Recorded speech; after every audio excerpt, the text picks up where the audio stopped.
Hello.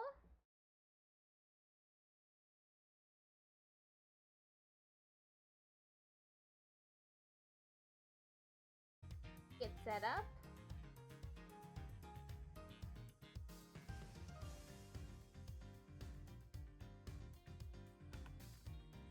All right. That should be it. Just waiting for you to pop up. There it is. Hello, everyone. Welcome to the next Ace Attorney Investigations Collection stream. Today we're going to play Turnabout Legacy, which I think is about Edward's father. Who knows? I mean, I think it's about him. It does say Legacy. Let's just jump into it.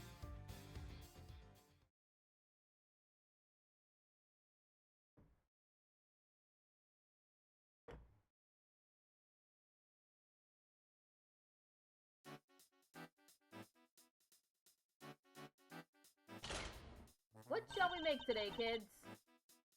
Samson And Judy's Bake and Bow.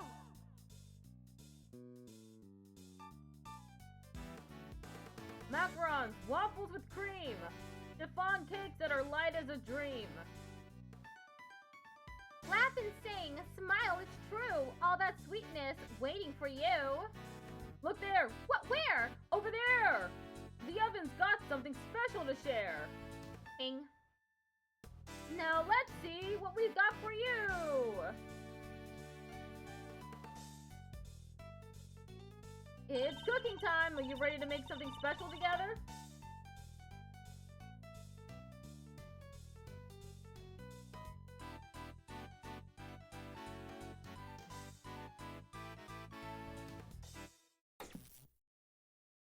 Wow, talk about a blast from the past. Hey Gregory, I'm going back there tomorrow with your boy. I'm finally going to find out what happened 18 years ago.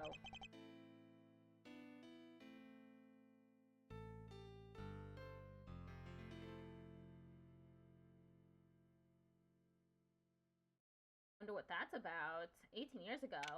April 2nd, 10:05 a.m. Zodiac Hall, Fountain Room. Well, Fender, are you finally going to tell me what we're doing here? Why have you brought me to an art gallery of all places? Hey, you had nothing going on. Seemed like the perfect chance to come and enjoy this magic of star sign stuff together. I'm leaving. Still, big guy, I'm just joking. You know about the IS-7 incident, yeah? Your old man's last case? Of course. Von Karma took great pleasure in showing me the files as soon as I became a prosecutor. And I reviewed them again last night after your invite. See? I was also present at the trial all those years ago, although my memories of it are somewhat hazy.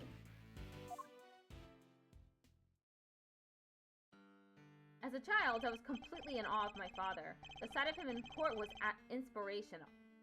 Gregory Edgeworth, attorney at law, and opposite him, the man who would become my mentor, Manfred von Karma. It was quite a case. However, it ended with the conviction of the accused. Ah, so you were there too. You were in the courtroom for Gregory's final outing? Well, that'll make explaining things easier. I wanted you to know something, see? That something being what really went down. Not the truth in those files, but the capital T truth. It was 18 years ago, smack dab in the middle of a real doozy of a winter. The buildings were covered with a blanket of snow. It looked like the streets were lined with popsicles. But things weren't so innocent behind those frozen doors. In fact, some pretty sordid stuff went down. This was back before yours truly was the fine figure of an attorney you see before you today. 18 years ago. Ooh, are we gonna play as Edward's father, or are we gonna play as Fender? December 24th, 5 p.m. Detention Center, Visitors Room. Hey, Mr. E, this one really came out of the blue, huh? It did. We were called in before the ink on the arrest papers was even dry. I should probably just give him my regular voice. My name is Gregory Edgeworth. I'm a defense attorney. I'm here visiting a client with my assistant, Eddie Fender. A murder on Christmas Eve? What's the world coming to? In the dark of the night, at the end of the day, I saw two timely saviors that come in my way. Oh. Welcome, my friends, to the visitor's room. And if we're not friends yet, I'm sure we will be soon. Whoa! Talk about an entrance.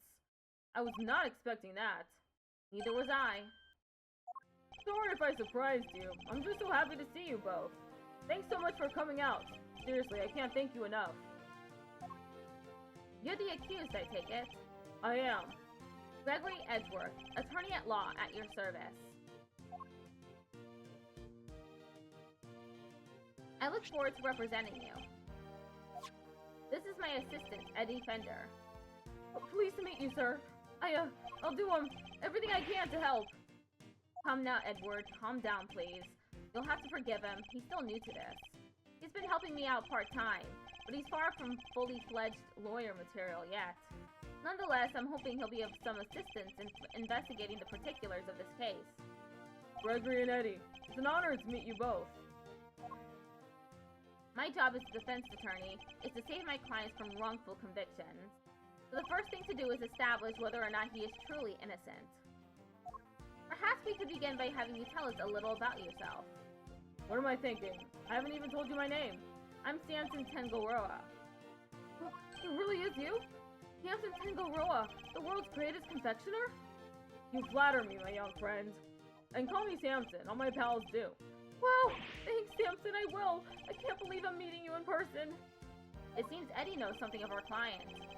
Mr. E, it's the Samson Tengoroa, the singing, dancing, confectionery making sensation.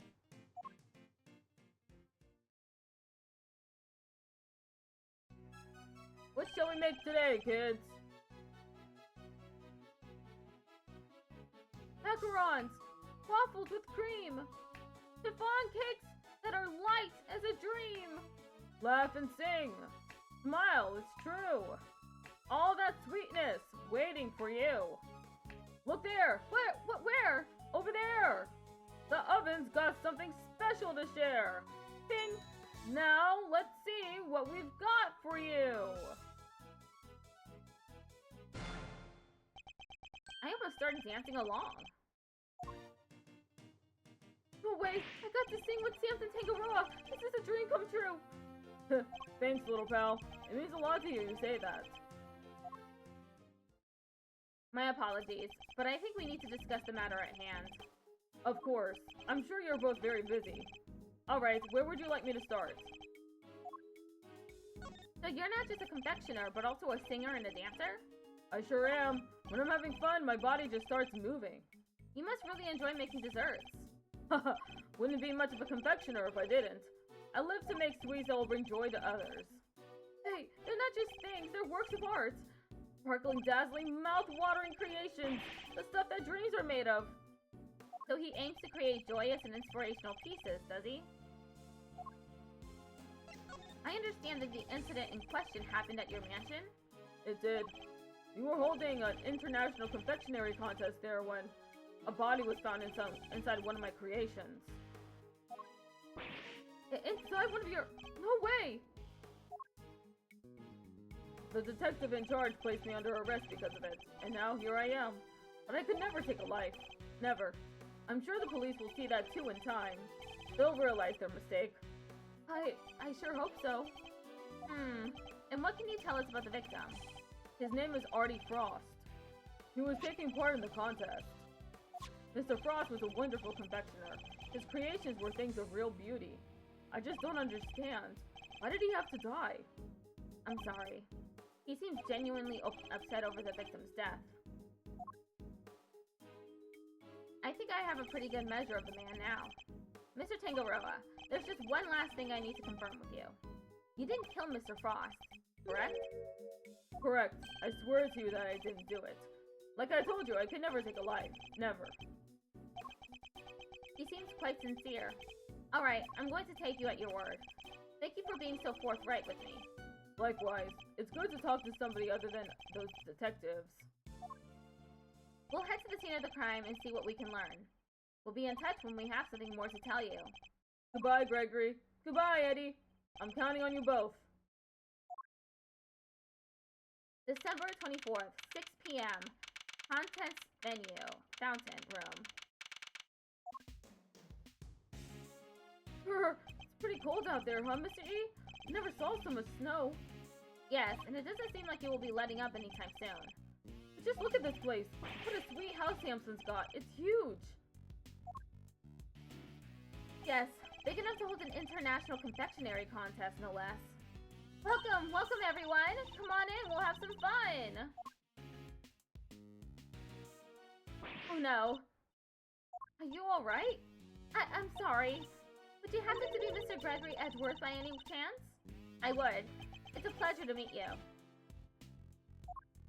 I'm Eddie Fender, Mr. Edgeworth's assistant. Mr. Edgeworth, Mr. Fender, welcome to our humble abode. Judy Bound, it's an honor to meet you both. I'm the housekeeper here, and Mr. Kangaroo's assistant.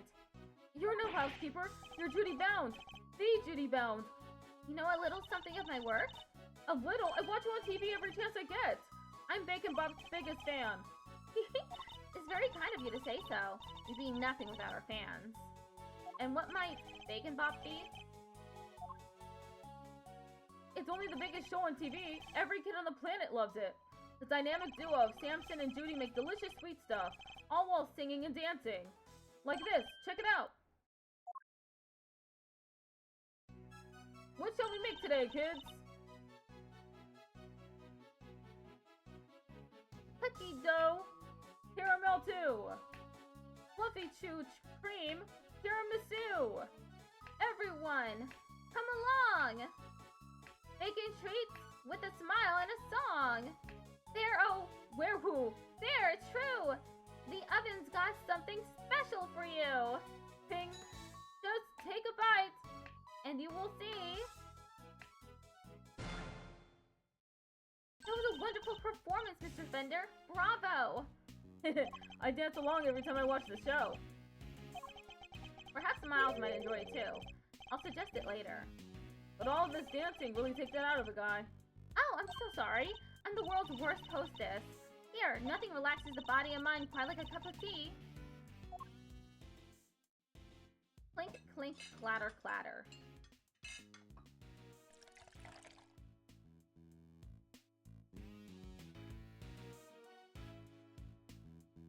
Ah, this is Ceylon, correct? Delicious. Its citrus aroma is said to improve one's ability to concentrate, as I recall. Interesting, so this is what Ceylon tea tastes like, huh? How odd. The saucer's cold. Yes, it's so that the tea cools down more quickly, I'm afraid. Some of our guests don't like it too hot. I see. These teacups are very unique too. The design is really something. You think so? Thank you so much. I ordered them all the way from France. They're my absolute favorite. They were designed by a marvelous sculptor named Paul Hallie. Have you heard of him? He makes the most amazing tableware in the world. You're clearly a big fan of his work. Oh, I am. These teacups are my greatest treasure. She's certainly not afraid to show when she's passionate about something. If you don't mind, Miss Bound, I'd like to move on to the reason we're here. Can you tell us everything you know about the unfortunate incident that occurred earlier? Of course. I'm sorry for getting so distracted. Because I'm still in shock. Because I'm the one who found the body, you see. You discovered the victim?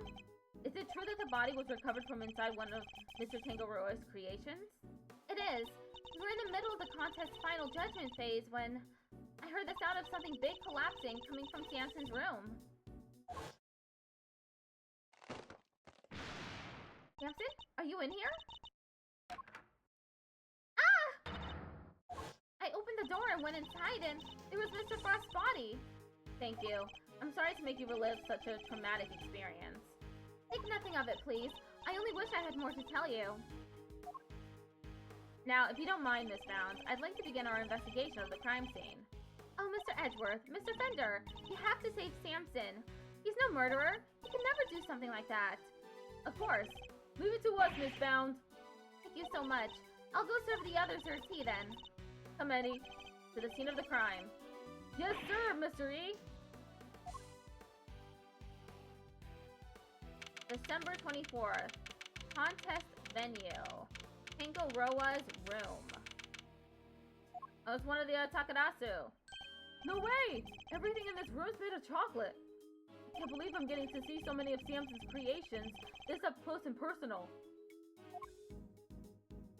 I might be more excited myself if the room wasn't a murder scene. Shudder, just hearing you say that sends a shiver down my spine. That might just be the temperature in here. It's rather cold. Yeah, now that you mention it, it is pretty chill. Achoo! Defense on the scene already. That was fast. A pleasure to meet you, Gregory Edgeworth. I'm representing Mr. Tangaroa. This is my assistant, Eddie Fender. Nice to meet you. Bad. Detective Tyrell Bad. The detective in charge is named Bad. A man of a few words. Why is he eating it? Ugh, something about this just doesn't taste right. Yeah, it's paper, dude. Why are you eating paper? Don't swallow it! You're eating your notepaper? He likes to chew over his thoughts rather literally, I'm afraid. It helps him to digest and remember them. What? It's a little quirk of his. Please try to ignore it. My strange son likes to eat paper. It's fine, though. He's just a little quirky is all.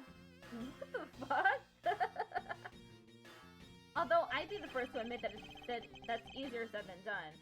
With introductions out of the way, Detective Bad, would you mind if we joined you in investigating the scene? Sorry, not gonna happen. What? How come? Miss Edgeworth is Mr. Tangaroa's attorney. Yeah, and attorneys will do anything to get him off the hook. Even put words in their clients' mouths. You think I need that on my crime scene? Mr. Edgeworth would never do something like that. I don't trust attorneys. Okay, kid?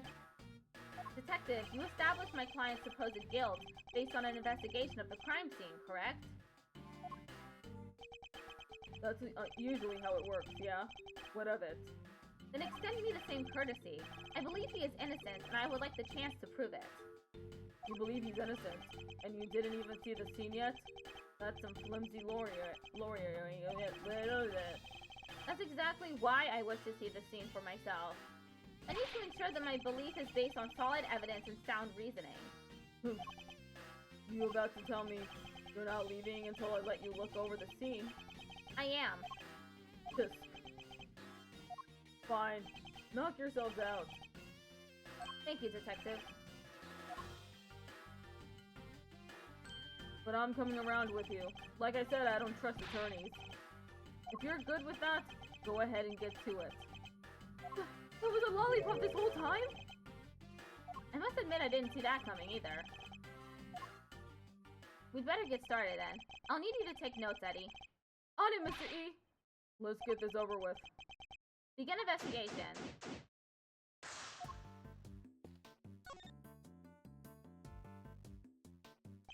So this is where the body was discovered. Yeah, they took it away already, but everything else is just how we found it. It's really rather impressive, making an entire ship out of chocolate. That's Samson Tangaroa for you! Don't you just want to take a big bite out of it? Which part to bite first, though? That's the real head-scratcher, you know? But any part of it, kid, you'll be off this crime scene so fast your head will spin. Hey, it was just a joke! Stop staring at me like that! I do sometimes wish Eddie could keep his cool a little better.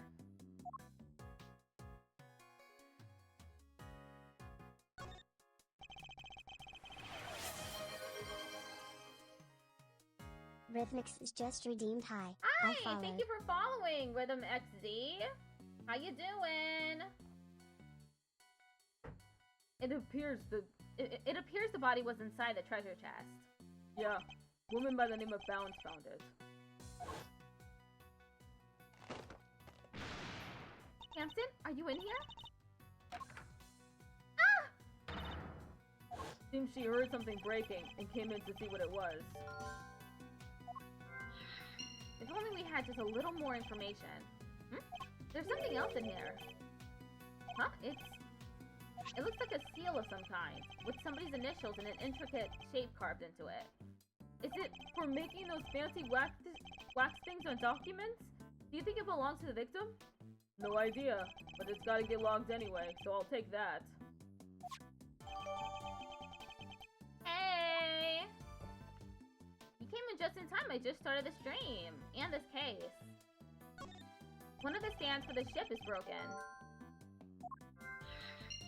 The ship must have collapsed onto the treasure chest and smashed it open. Wait, do you think Debbie had the victim died? Is he crushed by the ship? If he was, this becomes an accidental death and not a murder. You too serious? Don't worry, Detective. For the moment, we're simply discussing a possibility. I was being serious, though. Detective, can you tell us a little more about the state of the victim's body? Let me see. Got a picture here someplace. You can see for yourselves. Death was from blunt force trauma. And what about the weapon? Has it been found yet? You can ask the prosecutor in charge about that. The detective's not one for sharing much, I see. Would you mind if we borrowed this?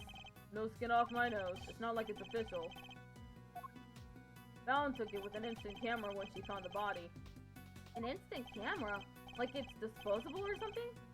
No, it means that it develops the pictures right there, and then when you take them. No way, sounds pretty convenient. Now then, I'd better get my facts straight and take down some notes of my own. There's something in this picture that contradicts with the current crime scene. I'll need to call on my powers of deduction to figure out why.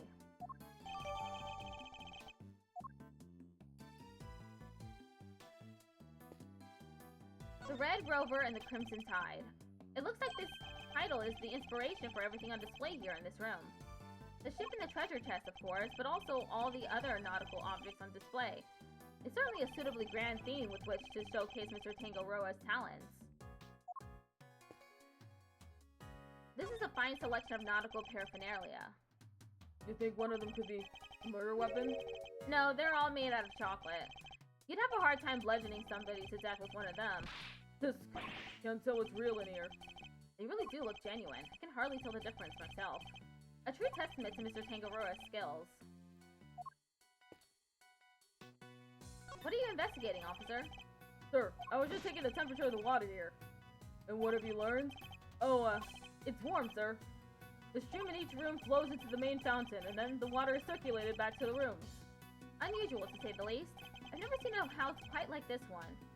Rich folks, we're all crazy.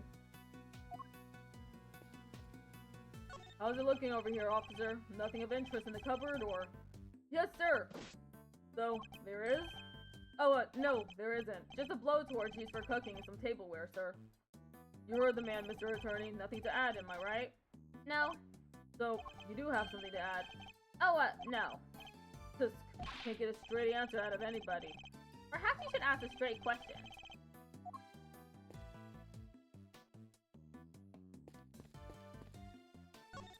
Talk to this man. And you are?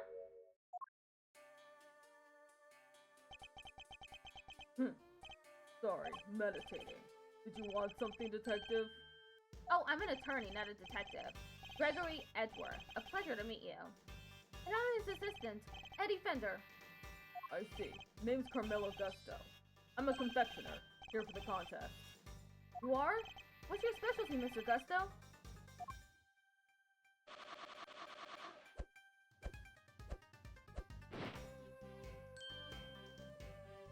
The art of air and sugar.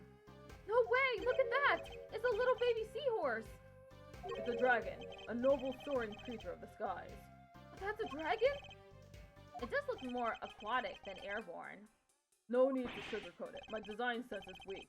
I know that better than anybody.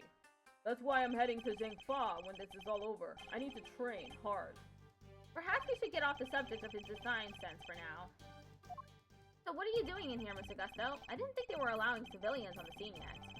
Detective wanted to know more about one of the pieces in here. Makes sense, seeing as he's a contestant. Perhaps I should ask him a few questions of my own. Interesting design. Yes, I could do something with this. Can I borrow it? Oh, I'm afraid not. It's rather important. Can't bear the thought of it coming to any harm in Mr. Gusto's hands. Those are some interesting implements you use, Mr. Gusto.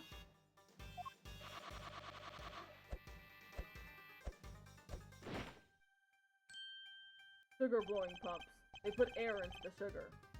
You're so cool! It's like watching a sword master do his thing! I'm no master. Not a day goes by that I don't hurt myself one way or another. That's why I wear red. That way it doesn't matter when I make a mess. The way of the confectioner is a lonely one. You never stop learning. Not until you die. The way of the confectioner sounds like a long one too if he's still injuring himself on a daily basis.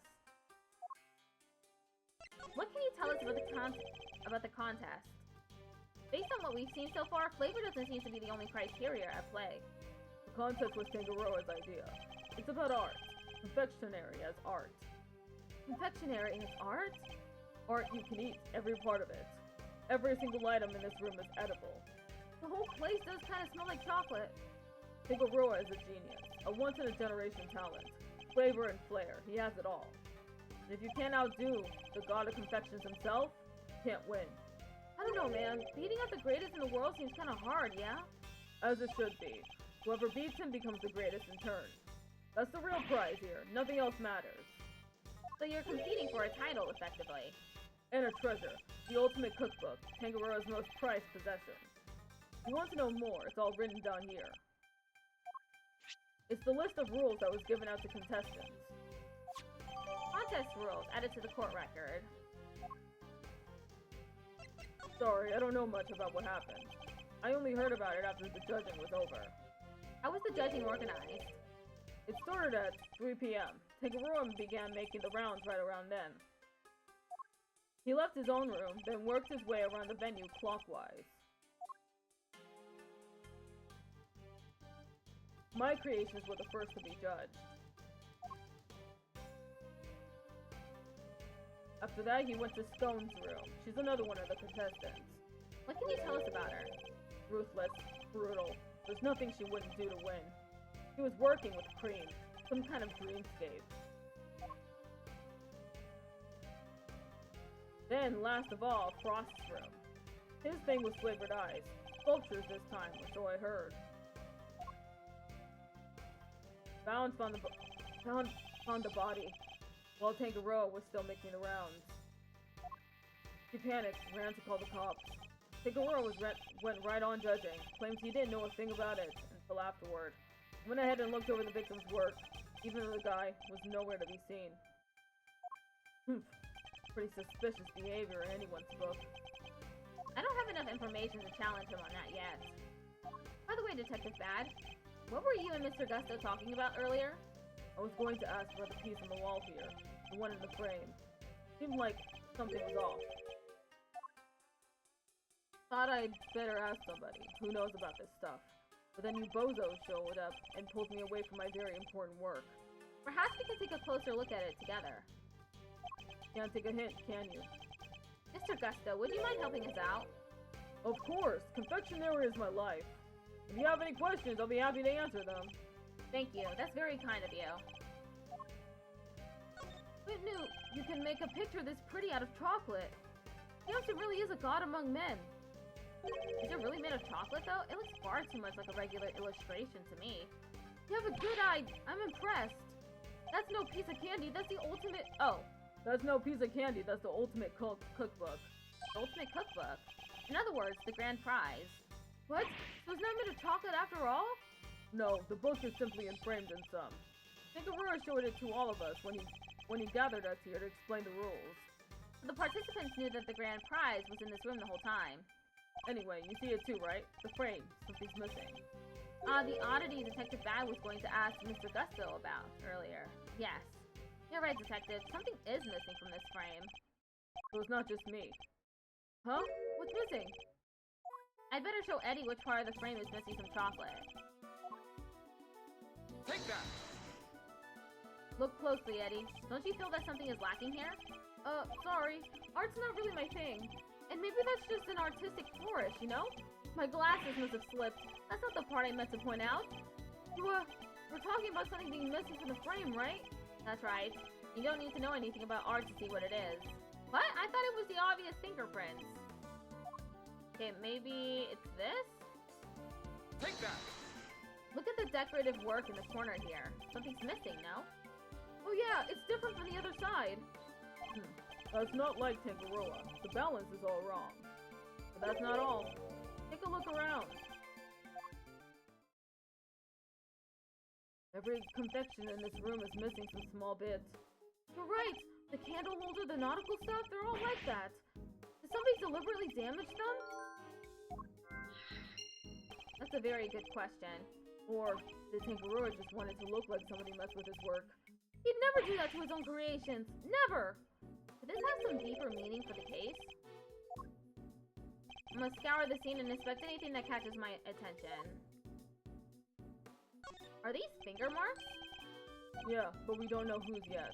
Still haven't figured it out. No fingerprints, no ID. Finger marks without prints. They could certainly be important to the case. It's a real head scratch roll, right? Not really. I'm guessing whoever it was wore gloves. Aw, where's your sense of romance, of adventure? There doesn't tend to be much of either at a crime scene, Eddie. Achoo! Are you alright, Eddie? Yeah. But it sure is chilly in here. Yes, it wasn't exactly warm out in the fountain room either. But it's even colder in here. Would you like to borrow my jacket? No, I'm fine. And besides, you said you'd give it to me when I finally got my attorney's badge. I did, didn't I?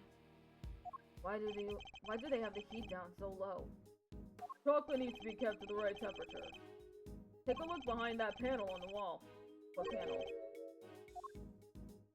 Look at that! It was here this whole time! There's one in each of the contest rooms. Tangaroa hid them so they wouldn't spoil the aesthetic of our works. And what do the controls do? They adjust the temperature and the lighting. Goes all the way down to negative 22 degrees Fahrenheit, cold enough to keep any confectionery from melting. So in effect, each room is a giant freezer. It's 59 degrees in here! No wonder I'm cold! Hey, Detective Bad! You, mind if we turn it up a little? Preservation of the crime scene is the foundation of detective work. But I'm not a detective! The saying goes for attorneys, Eddie. We must never disturb the scene of the crime. Get used to the goals. It's all part of your training. Chocolate needs to be kept between 59 and 65 degrees. There's no way around it. You know the temperatures by heart, huh? Because it is your job. It's the very least I should know.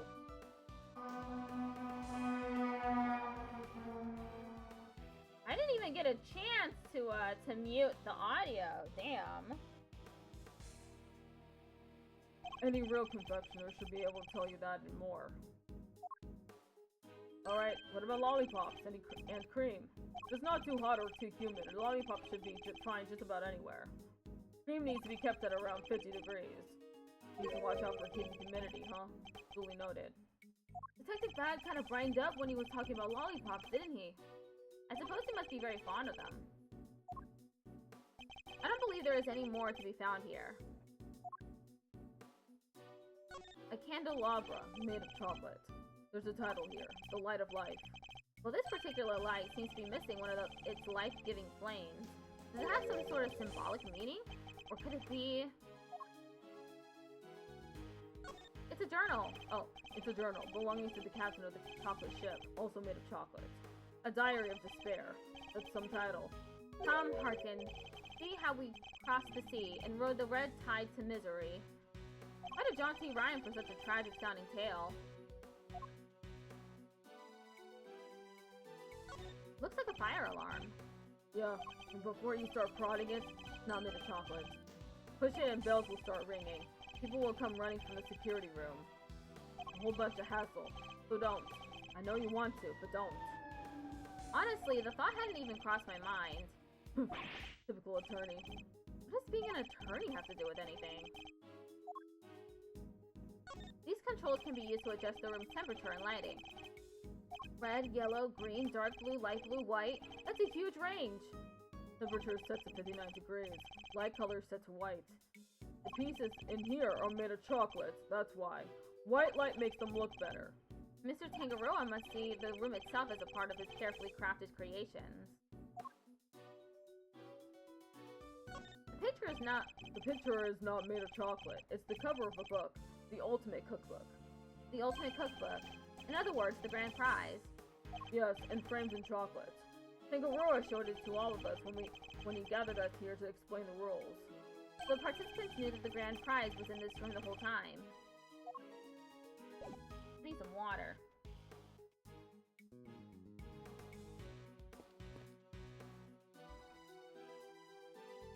There's some very tasteful tableware here, along with some kitchen utensils. This tea set is of the same design as the one Miss Bound served us with earlier. You think Samson could have been drinking tea out of that? The pot and cup were dusted for prints. His were the only ones they found. And was that the case for the utensils too? Everything else had been washed, so there weren't any prints to find. And if Mr. Tangaroa was wearing gloves while he was working on his confectionaries, that could explain why prints were only found in the teapot and cup.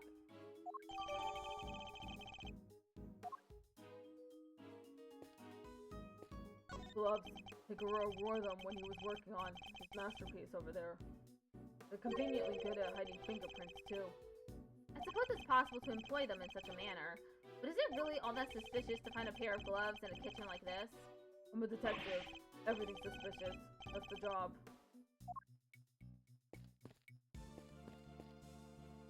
Oh, I missed something.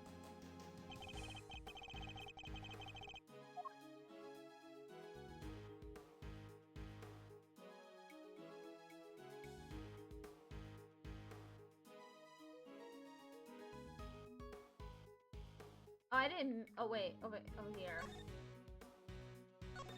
It's titled Voyage of the Red Rover. After sailing the seven seas, the legendary ship happens upon a great treasure at last. This piece is a tribute to the adventurous spirit of our ancestors. Who knew? So they sailed 6 whole seas before they found anything? Not exactly the luckiest crew out there. Sometimes you gotta take a bunch of wrong turns before you find the truth. That's what being a real detective is all about. Did they even have detectives back in those days?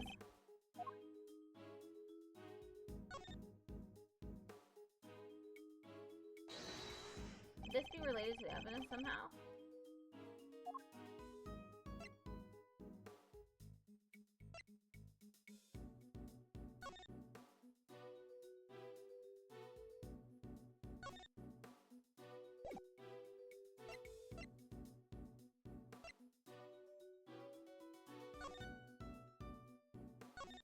Yes, what a gorgeous design.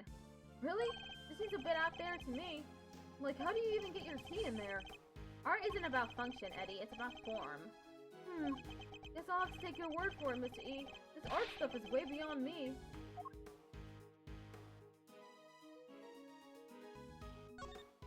Look, there's something stamped on the bottom. It says PH. I suppose that must be a Paul Halik's pottery mark. Those are his initials, after all. Miss Bound has said she is a big fan of his work. His initials, huh? So if I'd made it, it would say EF? Perhaps you should practice by initialing your personal belongings first.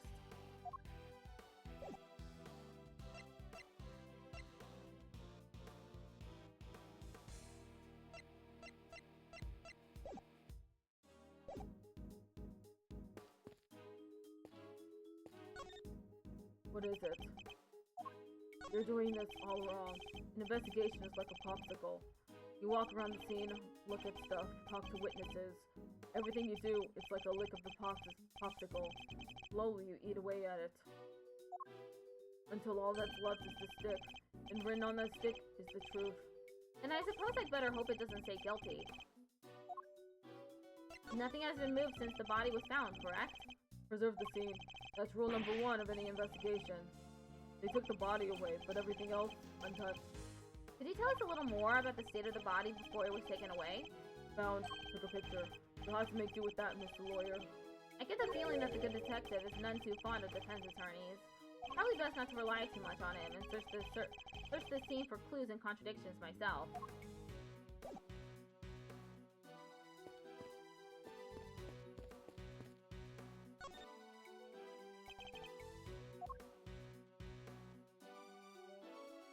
This must be the title of this piece. Angel beset by thorns. That's pretty mysterious. Really gets you thinking, huh? I think I'm a fan. You have good taste. I'm especially fond of it myself. Simply captivating. Mr. Edgeworth, Mr. Gusto praised me. Now, Eddie, don't make this into a thorny issue by bragging about it. You have bad taste. Is that a dad joke, Miss Edgeworth? I better make note of this momentous occasion. Or did I make a joke, Dad, or otherwise? Okay.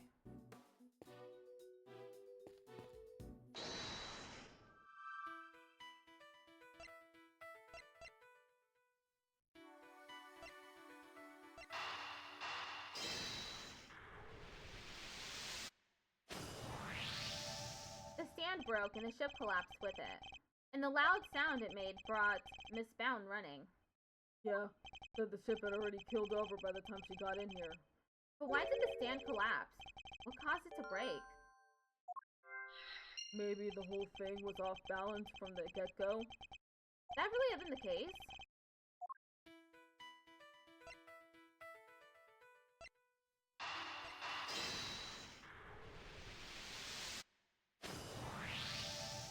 All of Mr. Tangaroa's creations are missing a little piece each, including one of the stands that was holding up the ship. Somebody really went all out. Do you think it could have been the killer? It's certainly a possibility. Either way, I think we can safely say the stand was damaged in our mystery person's tampering spree. And when it broke, the ship fell and smashed open the treasure chest, which would have remained closed otherwise. I only have one left. So I need to deduce something.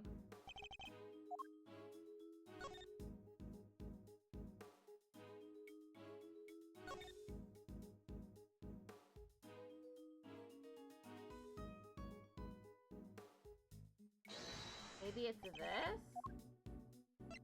Eureka! Consider the relationship between the evidence and what we see before us. There's a contradiction.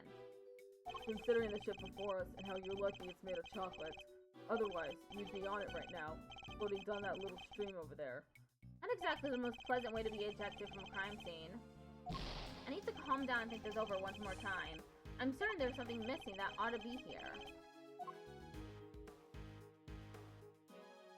Something missing that ought to be here?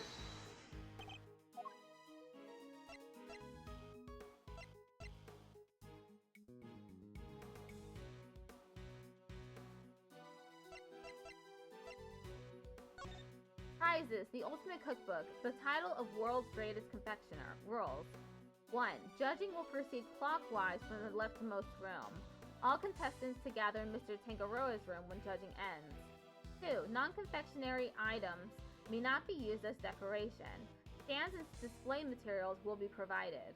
3. Contestants may not enter another contestant's room until judging has been completed. Eureka!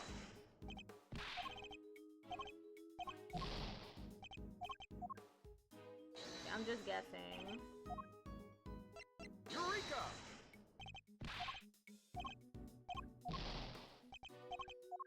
I'm really not sure. Eureka!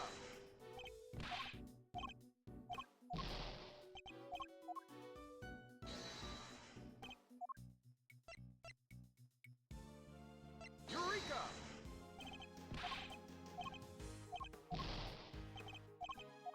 Stumped already.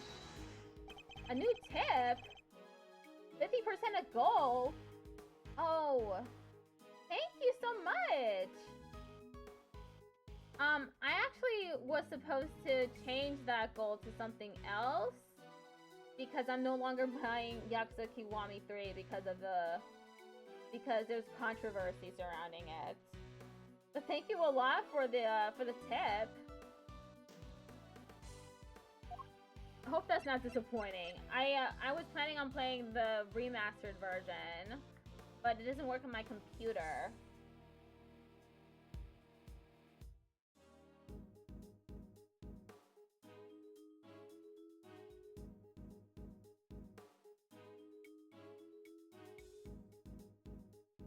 I don't know what the answer to this is.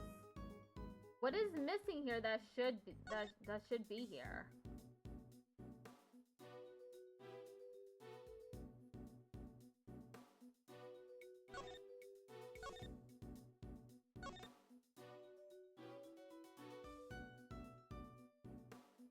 Okay, well, I tried everything on this, so it's not that.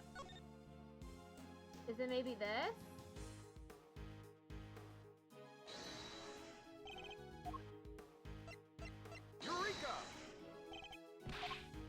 no.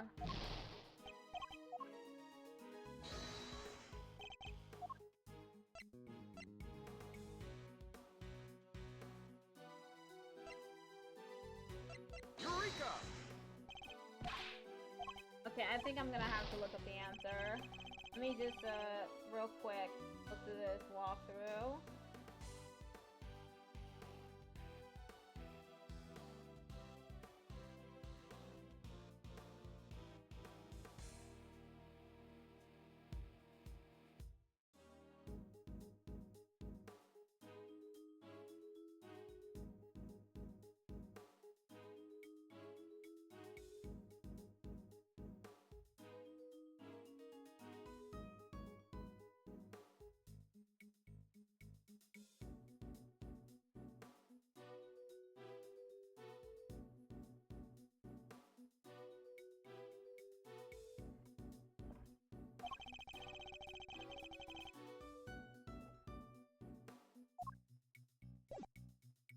Confused.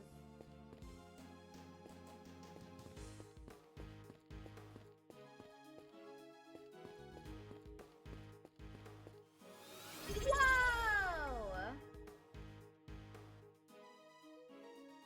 Rhythmix is just Thank you subscribed. for the subscription, tier 1. Congratulations to you.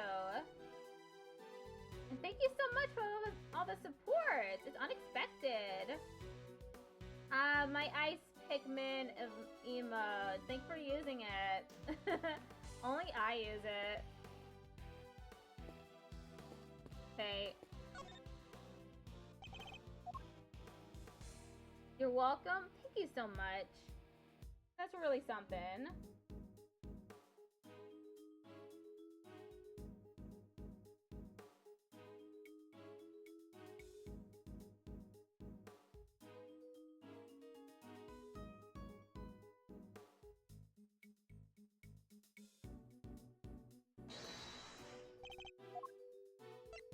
Eureka!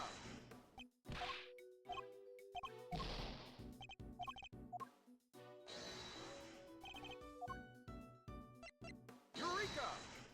I don't know. I don't know what the answer to this is. What am I deducing?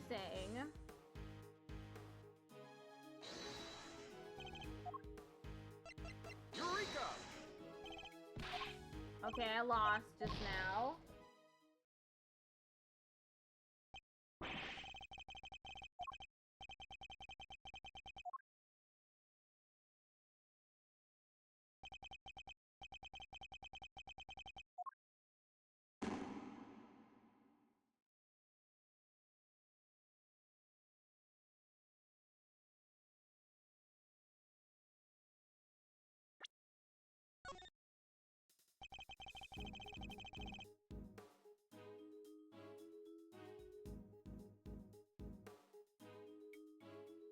Wait, okay, I need something called crime scene notes. What is the goal of this game? Oh, it's just, so far we're investigating a murder that took place 18 years ago. And I think, after we investigate, we go back to the present and investigate the murder again. But this time with, Gregory Edgeworth's son, Miles Edgeworth.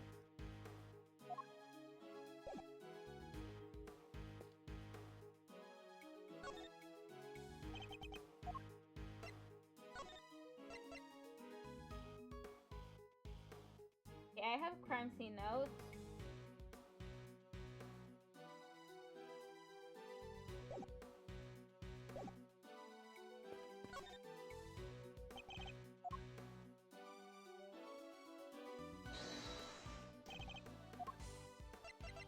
Eureka!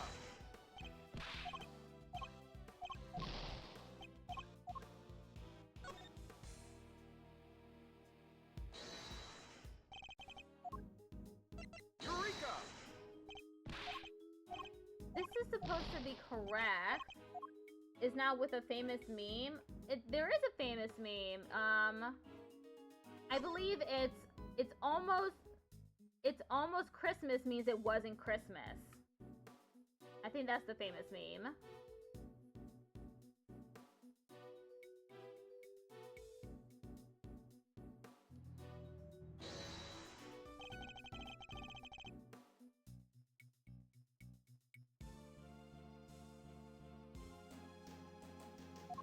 There's supposed to be a missing piece of chocolate, but I don't know where it is.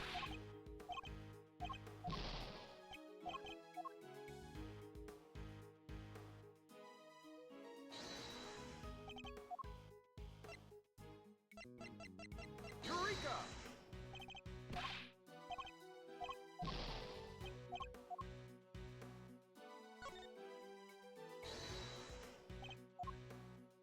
Eureka! I'm so confused. Nothing's working.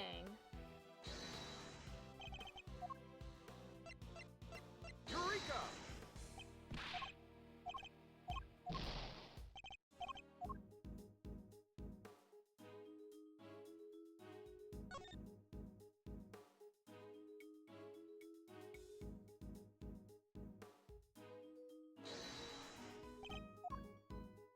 Eureka!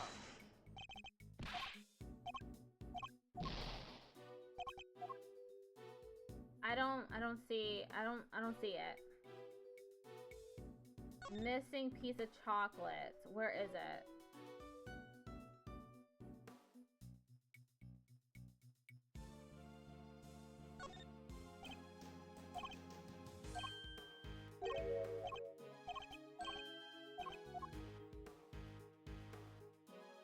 I'm so confused.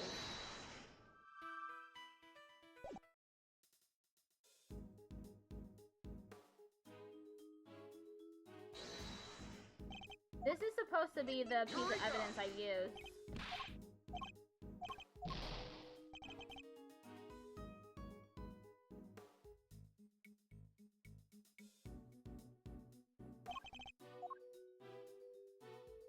Okay, let me look at that.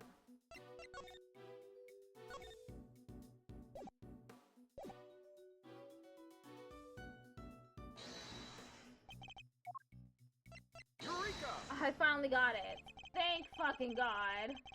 Jeez. You said the only thing that has been removed from the scene is the body? Yeah, that and the piece of cloth it was wrapped in. Then something here doesn't quite add up. It doesn't? Take another look at the scene in front of us, Detective. A very conspicuous pool of blood that should be here is clearly missing. You're right. Don't remember anybody mentioning they removed the blood along with the body. Let me check with forensics. What is it, Mr. E? What did you figure out? Compare the treasure chest in the photograph to the real thing. In the picture, the solid chocolate bottom continues underneath the deceased's head.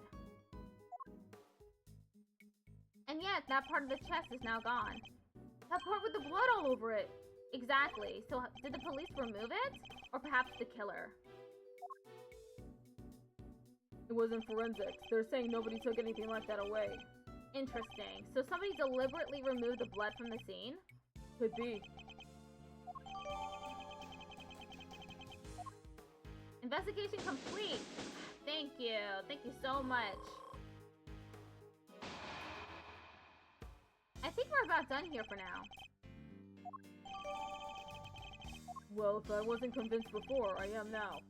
Aurora did it. No two ways about it. What do you mean? All the rooms in this place locked from the inside. So it's a locked room mystery. The only way to unlock them from the outside is with this key.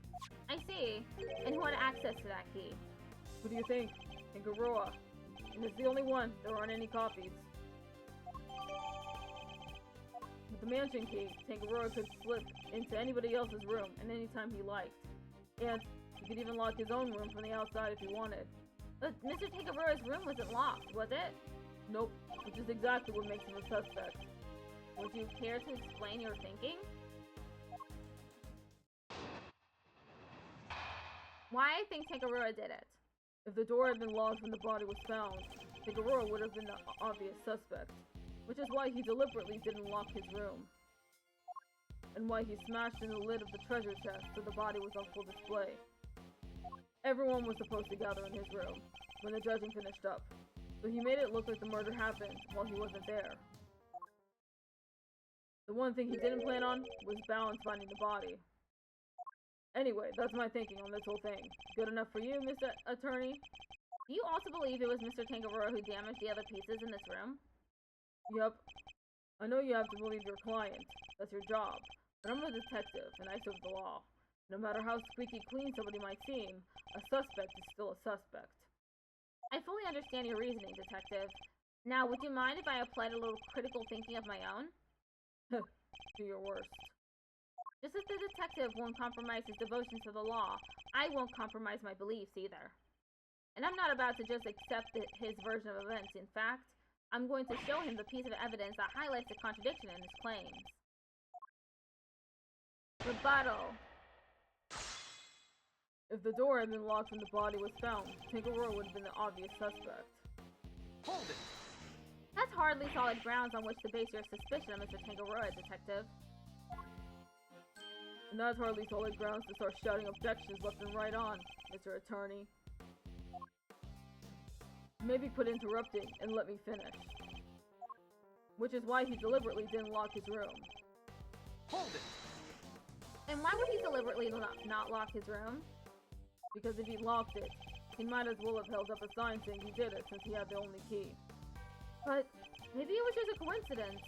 Maybe he just left it unlocked without meaning to. He just happened to leave it unlocked and somebody just happened to find a body inside? Come on, kid. You'll never make detective thinking like that. But I don't want to be a detective. I want to be an attorney. I'd be grateful if you'd stop trying to steal my apprentice. Look, there's a reason why Tangaroa left his drawer unlocked.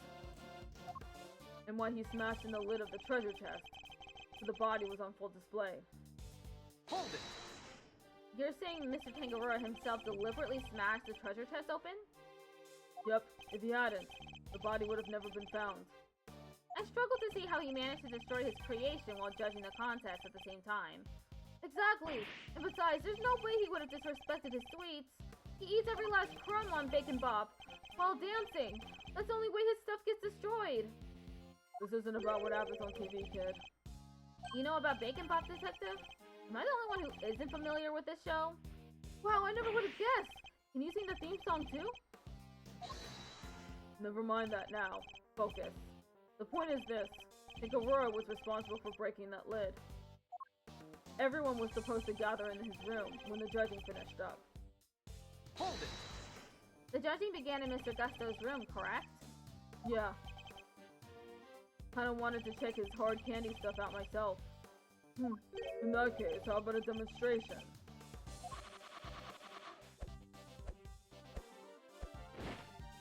Well, it's you, Detective. Are you calling him a dirty dog? It's a wolf.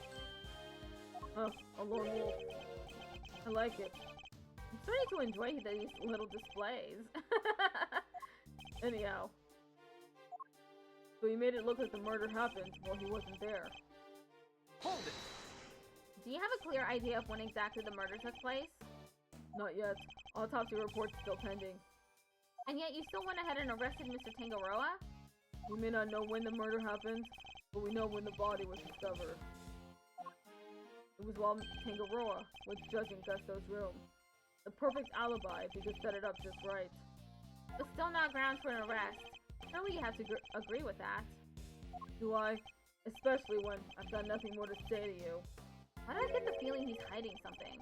Detective Bad seems pretty convinced that Mr. Tangaroa is the culprit.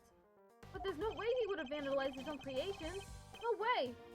So, the treasure just did get smashed in. There's no denying that. Perhaps we should focus more on what led to the body's discovery. Doing so should make it easier to spot the flaw in Detective Bad's theory.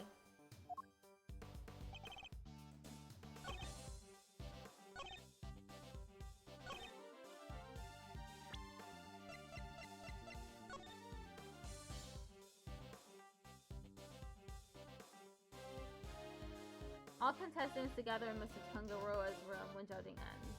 That's true.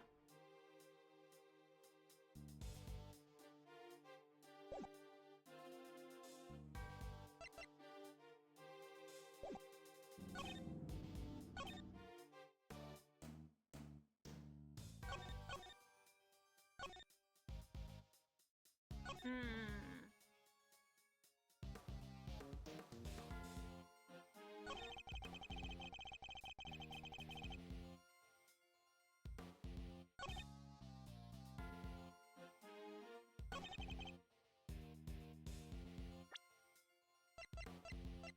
Ad break starts in 1 minute.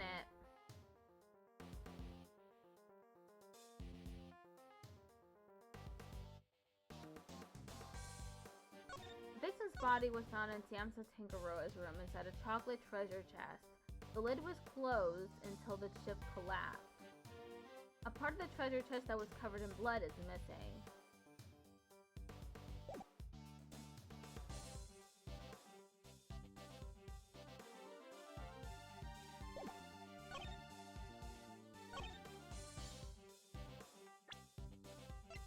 Objection! We've established that the body was hidden inside the chest, and that Miss Bound only came running into this room when she heard a sound. It seems reasonable to infer that the sound was that of the chocolate boat collapsing. Sure, seems likely based on the evidence. And yet you assert that it was Mr. Tangaroa who had smashed the lid of the chest. I believe this photo makes it clear that it was the ship that did the smashing. Okay, I'll be right back. Ad break starts soon.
Okay, I'm back.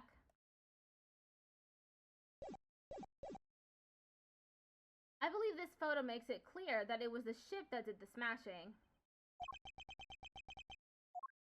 And if that had occurred only moments before Miss Bound had entered the room, then it couldn't have been broken by Mr. Tangaroa, who was out judging the contest at that time. I never said he did it then and there. He could have done something to the stand, so it collapsed when he was in the middle of judging. Objection! Have you any way of proving that assertion? Nope, but the investigation isn't over yet. There's still time. So he doesn't have anything conclusive. Have you found any prints in this room besides those of Mr. Tangaroa? Yep, on the door. But we found Tangaroa's and Frost's prints on there too. We were all brought in here for a briefing, right before we started work on our creations. Those prints are probably from then. I take it you haven't checked any of Mr. Tangaroa's works for prints yet? Why would? We know that somebody tampered with them. Therefore, it's possible they left some prints behind when they did so. Fine, but if we don't find anything, your guy's still top of my list. Got it? You, check all the chocolate stuff for prints now. Yes, sir, right away.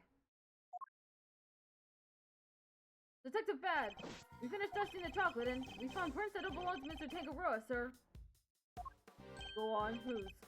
Delicia Stone, sir. She's one of the contestants.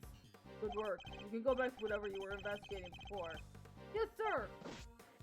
The fucking water? So it seems we have a suspect besides Mr. Tangaroa. Even without your lawyerly input, I wasn't about to wrap up the investigation anyway. I'll go speak to Miss Scone and see what she has to say for herself. Delicious Scone. Mr. Gusto mentioned her too. He said that she was ruthless, that she'd do anything to win. This Scone lady sounds like a pretty suspicious character, huh, Mr. E? Yes. I think we better try to speak with her ourselves as well. Detective Bad, would you mind if we accompanied you? Babysitting you is not my job. Oh, come on! But I guess you did pick up a couple of useful clues already. So if you want to tag along, be my guest. Thank you, Detective. You're too kind.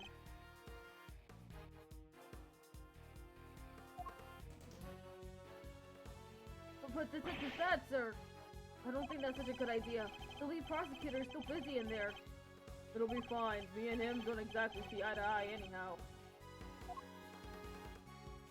Who is this him? Who did they assign the case to? Manfred von Karma. What? They gave it to Von Karma? He hasn't lost a case in 25 years! Manfred von Karma, a living legend over at the prosecutor's office. We've never faced one another in the courtroom, but I've heard plenty of stories. They say he'll do anything to ensure a guilty verdict. But I can't let that distract me. For now, I need only continue to do what I believe is right. Miracle Marble just traded with 12 Hi, Marble! viewers. Thank you for the raid! I really appreciate it! Hi, Raiders! I'm Melody Wisp, an accessibility provider. And I'm currently playing the Ace Attorney Investigations Collection. We're in the middle of Case 3, which involves Miles Edgeworth's father, Gregory. We're investigating a murder that took place 18 years ago currently. That we know the outcome of it already, that the defendant was found guilty, I believe. And I guess we're going to investigate in the present soon as well. Anyway, thank you for the raid. What were you up to? To be continued.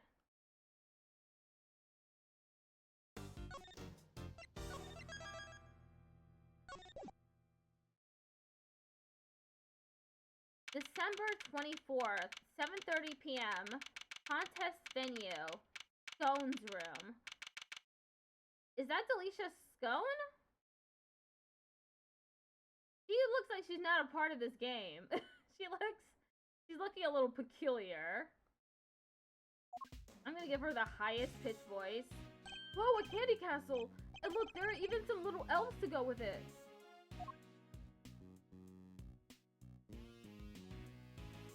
Of course, I was playing Diaries of a Spaceport Janitor. It's a game where you can eat trash and the skull yells at you. That sounds like the perfect description of a game, if I've ever heard one. Room's laid out. Pretty much the same as Tangaroa's. It's not as cold, though. That's something. Let's see. Yeah, looks like there's a temperature control panel in here, too. Over there, where that orange light is, right? We'd better take a closer look at it when we can. It's like a fairy tale storybook in here. And this whipped cream-covered construction must be the work of Miss Delicious Stone. Where is Miss Scone? Me? Why, I'm just over here, dearie. Oh, just look at you lovely boys. Delicious Stone at your service.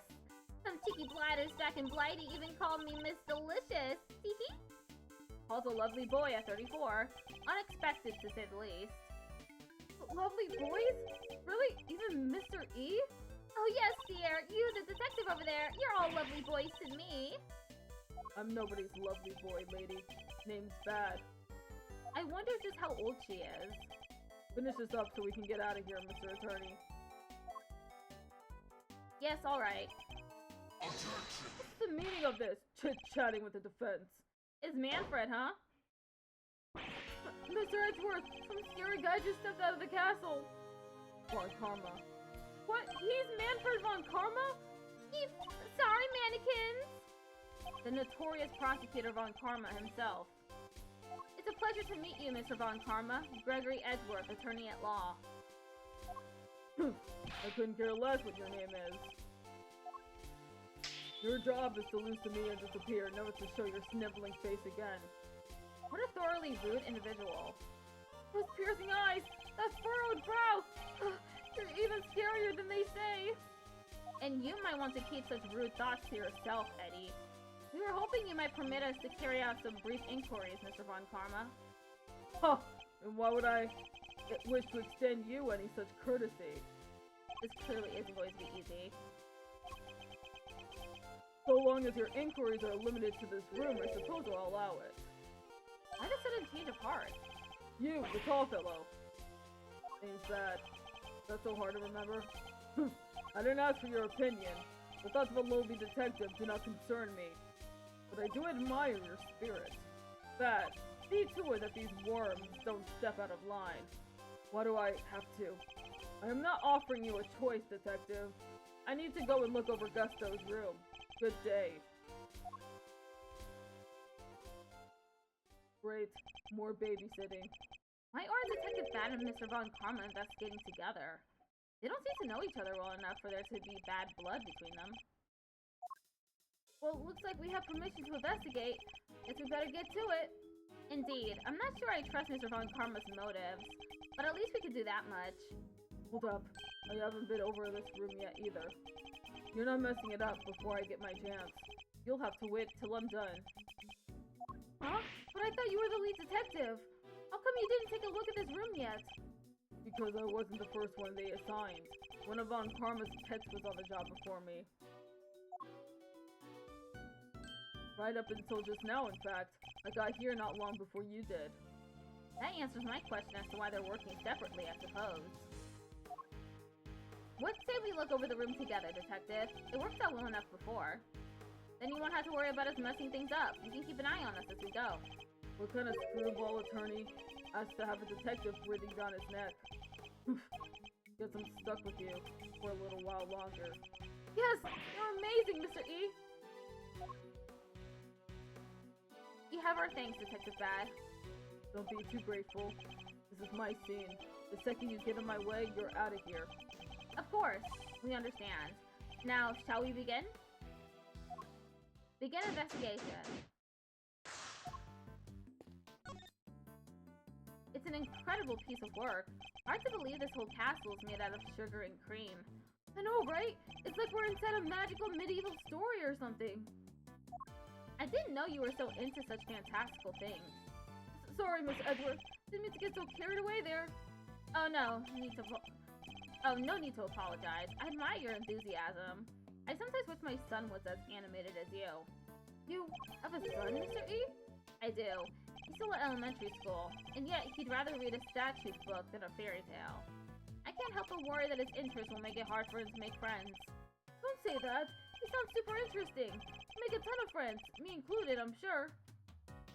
I like to think you'd be more of a stop eating paper! Just stop! Stop with the ripping out of the paper from the notebook, the chewing in your mouth, the swallowing afterward.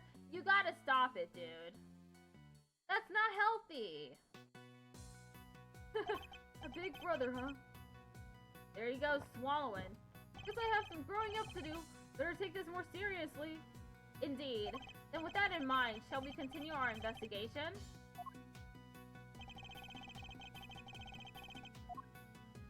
The doors of the castle have been left wide open. Yeah, was the guy born in a barn? He could have at least closed them behind him. I'd like to see you say that to Mr. Von Karma's face, Eddie. Wait, there's a bunch of stuff inside. See? Hold it, kid. If anybody's gonna be handling evidence, it'll be me. This scream's going all runny. It's all over the detective's shoes. Why are all these items being stored inside a candy castle?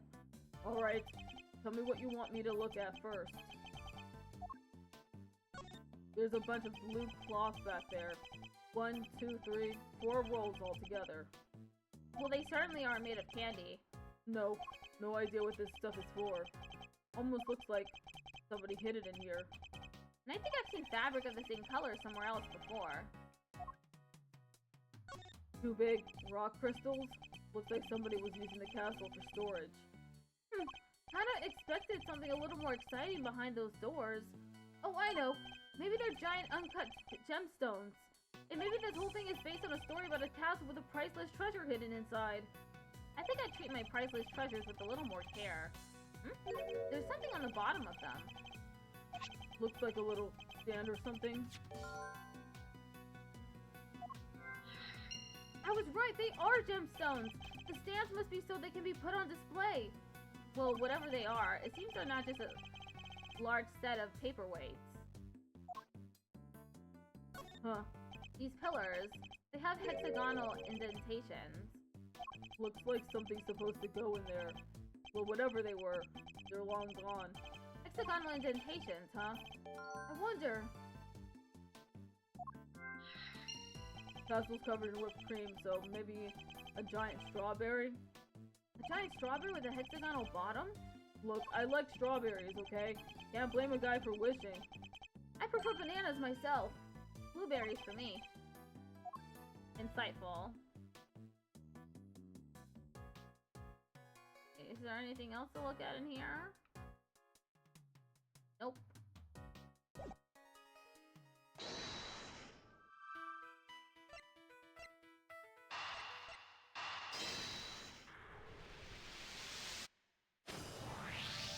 The rock crystal stands and the pillars in front of the castle feature the same hexagonal shape. I believe the crystals are meant to be placed on top of the pillars. Oh yeah, hexagon to hexagon. Makes perfect sense. But if that's the case, then why were they being hidden inside the castle? The rolls of blue cloth and the rock crystals inside the castle. I imagine both must belong to Miss Scone. Miss Scone? What were you using the items inside the castle for? Oh, those? Sorry, Lambkin, but I'm not allowed to say. Let me guess. Von Karma? Eek! How did you know?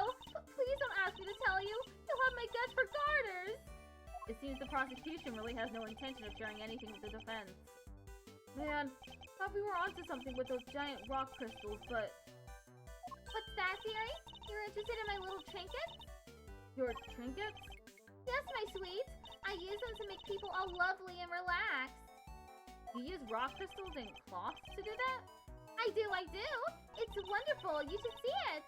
And they're not just any old rock crystals either. They're great big lumps of salt with lights inside them. Wow, those things are lamps? Oh, that's not even the half of it. Those cloths hold an even more exciting secret. She really opened up the moment we started talking about her trinkets. Since you're here, why don't I give you lovely boys a taste of my relaxation magic, Oh, Betty Bumpkin! Can you get it all out and set it up for me? Her name is that. Is that a no? Why are you being so selfish, Betty Bumpkin? You, have you finished taking photos of this room yet? Yes, sir, we have, sir. Then help Miss Scone here with something, will you? Yes, sir, right away, sir. Oh, you're a sweetie at heart, aren't you, Batty Bee? That's amazing, Miss Scone. You got him to do exactly what you wanted. That's some talent.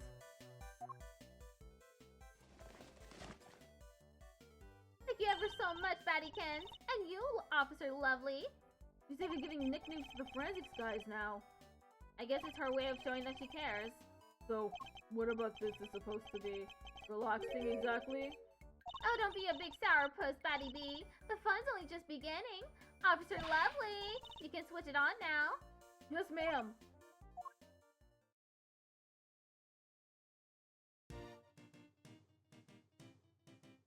Oh. Wow, it's beautiful! It is. I wish my son were here to see it. Isn't it, though? Isn't it just wonderful? The four adorable elves in the sweetest little castle made of sweets. That's my theme, you see. And I thought it would be extra lovely if it was all lit up. Isn't it the nicest thing you've ever seen? One of the elves must be feeling a little left out. This is how I was supposed to look for the contest. But I'm glad you lovely boys get to see it, at least. Wait, shouldn't the lamps be lit up too? What's happened there, I wonder? I think we better take a look at the lamps and the elves one more time. Let's look around the entire place first.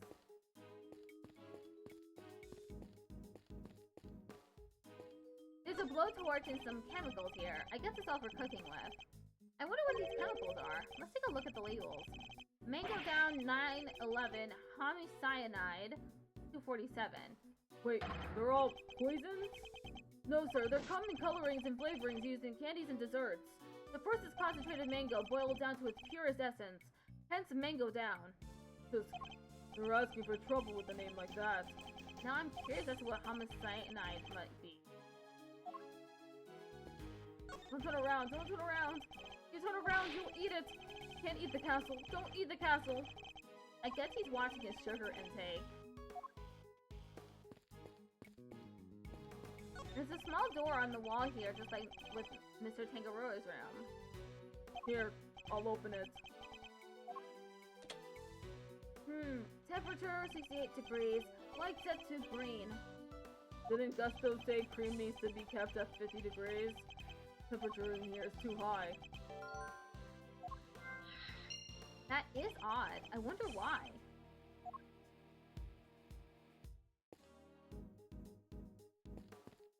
It's a cute little elf made of candy, and it's sitting on a little tree stump. The fabric above it and the other decorations around it really add to the dreamlike atmosphere. Stare at it for too long, and we might get swept up in the fantasy ourselves. Yeah, well, our job is to stay right here in reality and get to the bottom of all this. Nobody's getting swept up in any flight of fancy on my watch.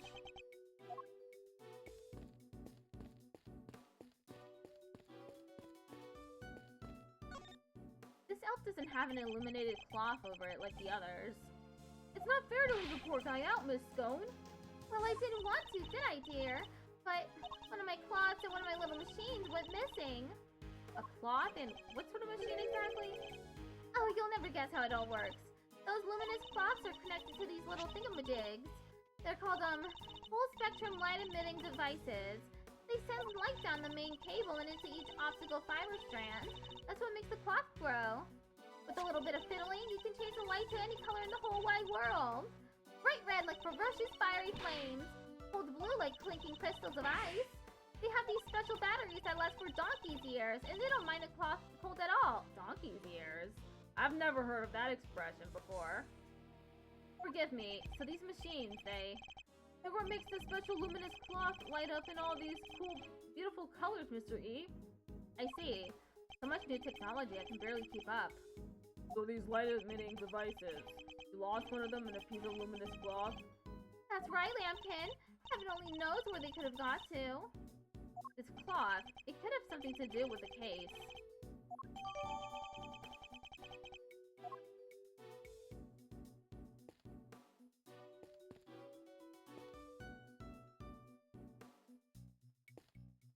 What's the matter?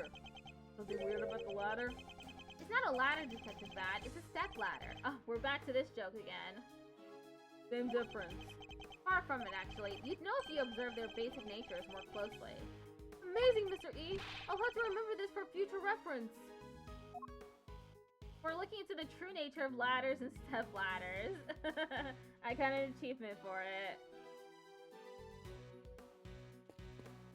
These must be the various tools Miss Scone used to build her castle. Buckets filled with cream, trowels, and a brush. You have pâtissier or plasterer? Don't you go making jokes at my expense, you cheeky young devil! I don't just slap stuff on walls like a silly old plasterer. I have to spread the cream out lovely and smooth, and work out all the rough patches. That's literally exactly what a plasterer does. The 4 adorable elves and the sweetest little castle made of sweets. So that's the theme behind Miss Scone's creations, huh? Unlucky for her, things aren't quite as sweet around here as she's trying to make out.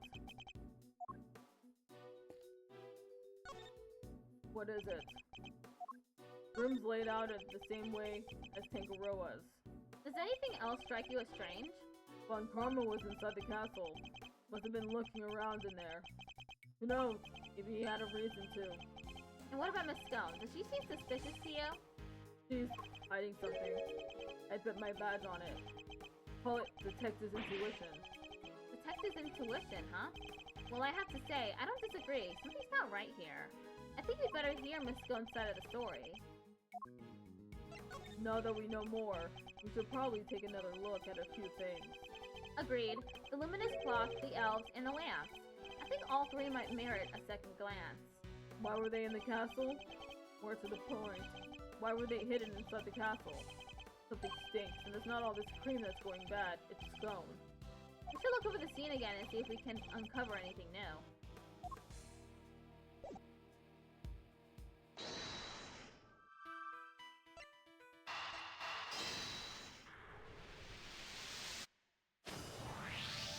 The whipped cream in this room is collapsing because the temperature is too high. It's 68 degrees. My messed up shoes can vouch for that. And yet, when you open the doors to the castle, the handles themselves were just fine. Yeah, they were sturdier than expected. Sturdy? That's not the way I would describe most things made of confectionaries. I think we better take another look at those handles, don't you? What the? I think it's safe to say those handles aren't made of candy. It's not just the handles, the whole castle, the little elves. They're all just plastic models with whipped cream smeared on top. What? So none of this is confectionery art after all? No, it's simply made to look like candy, with the cream having been added, blended all an air of authenticity.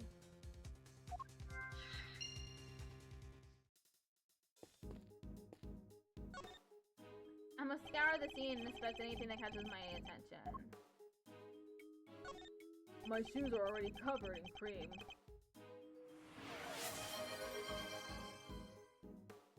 Rhythmix is just Thank you redeemed for hydrate.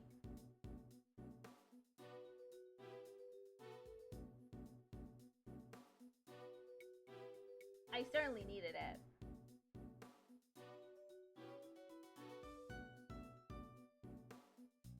I wouldn't go any closer unless you want the same thing to happen to you. You've seen what's behind those doors. There's really no need to look again. The lamps appear to be broken. Bulbs are smashed. Both of them. Maybe they fell and broke on the floor. Whoops, that's Fender. Look, there's a red stain on the one on the left. Not just a stain, that's... Yup. It's blood alright. Can smell it. What? Blood? Why is there blood on this lamp? Do they have something to do with why its bulb is broken? We better take a closer look at the other one, too. But Mrs. Scone had actually intended to use these lamps in her display. Then why were they stashed inside the castle? Maybe because they're broken? Except, there's plenty of other places she could have put them. The best place to hide some salt is in some sugar. Isn't that how it goes? Or perhaps the best place to hide a tree is in a forest. Anyway, if her intention was to put these salt lamps in her final display, that contradicts a certain piece of evidence in my possession. I'll need to point it out by making a deduction.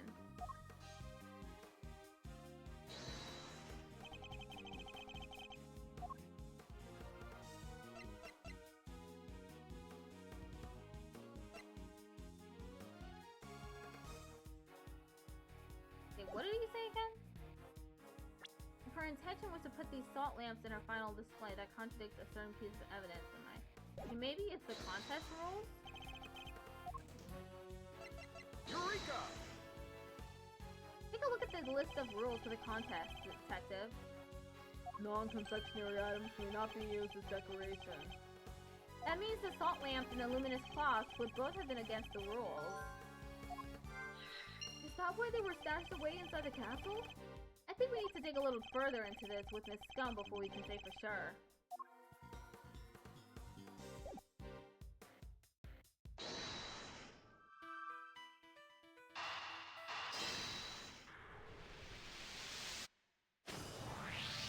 We know that the victim was struck and killed with something blunt.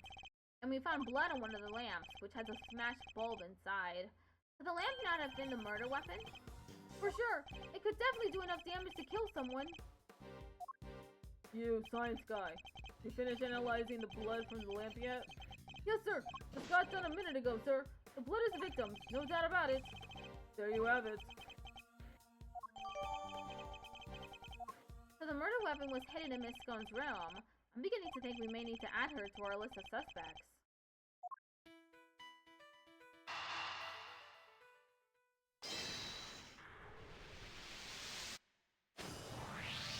So not only did she use decorations that were against the rules, she didn't even make any real sweets.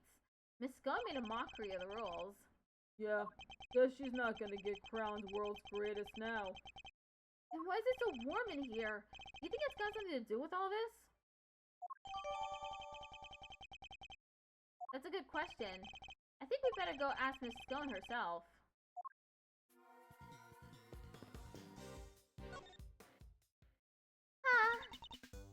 What's the matter, Miss Scone? You seem a whole lot less cheerful than you were a minute ago. Isn't this Savant Karma? Something happened between you two?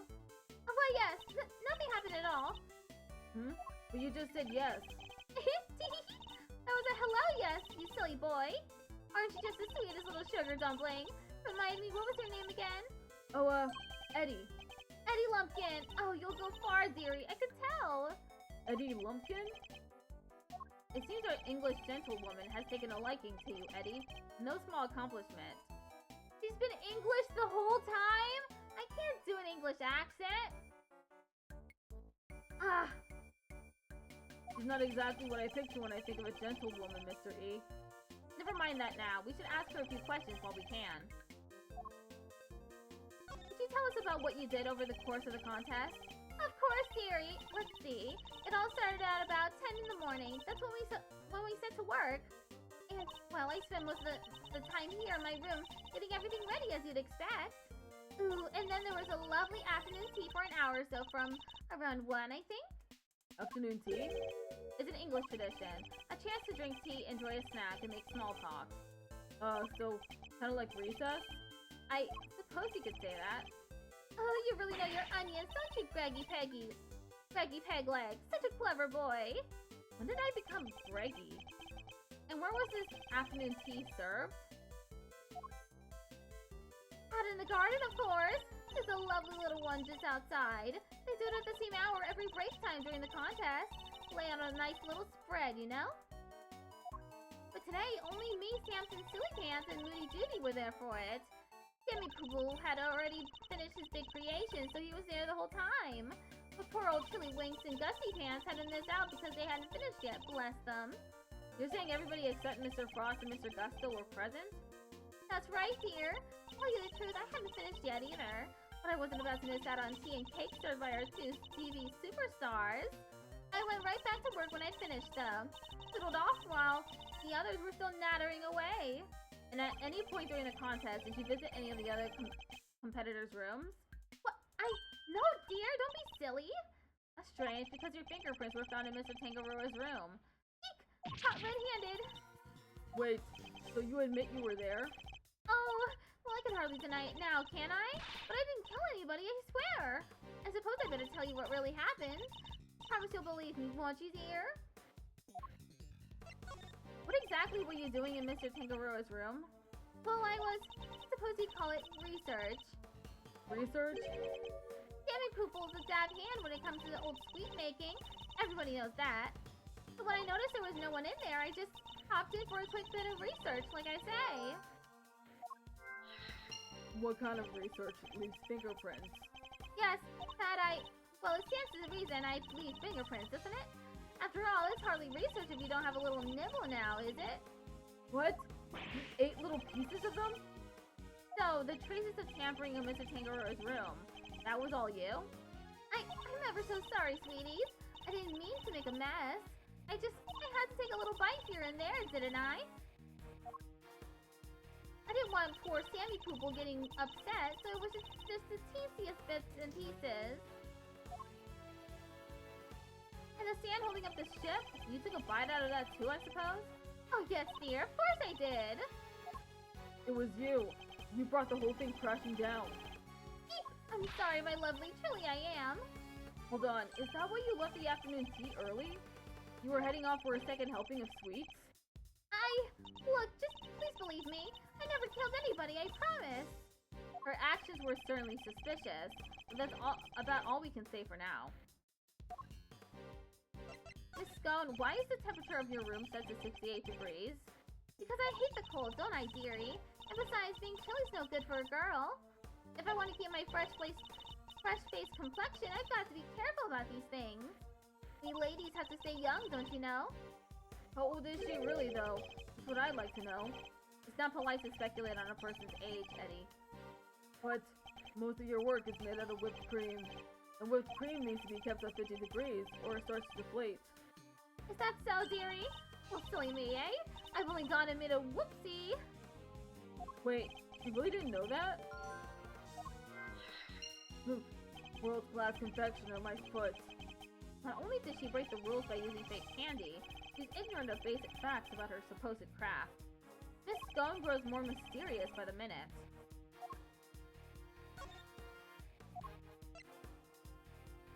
Oh, look at that. You have the loveliest toys, Becky Pegleg. That color, oh no, that won't do. Here, let me put a lovely splodge of cream on it. Please stop that.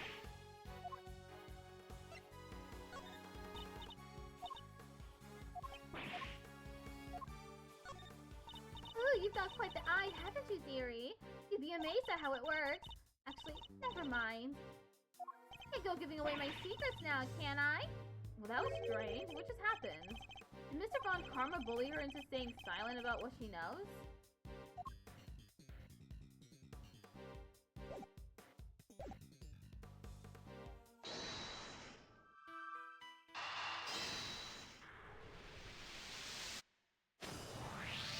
Miss Scone appears to lack basic knowledge about how confectionery is created, and she says that she snuck into another entrance room for research purposes. Hardly the actions of a world-class confectioner competing for a major prize. Yeah, not how I'd picture a top pro acting. Does she maybe just lack a little confidence, or is she not actually a confectioner at all? Perhaps she had another agenda altogether. After all, we only have her word for it that she went into that room to do some research. Wait, you mean maybe she went in there to commit a murder? There's no way of saying so for certain just yet. She is hiding something, that much I'm certain of. Investigation complete.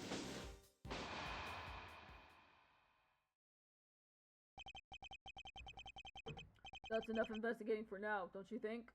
Yes, we've certainly found plenty of interest.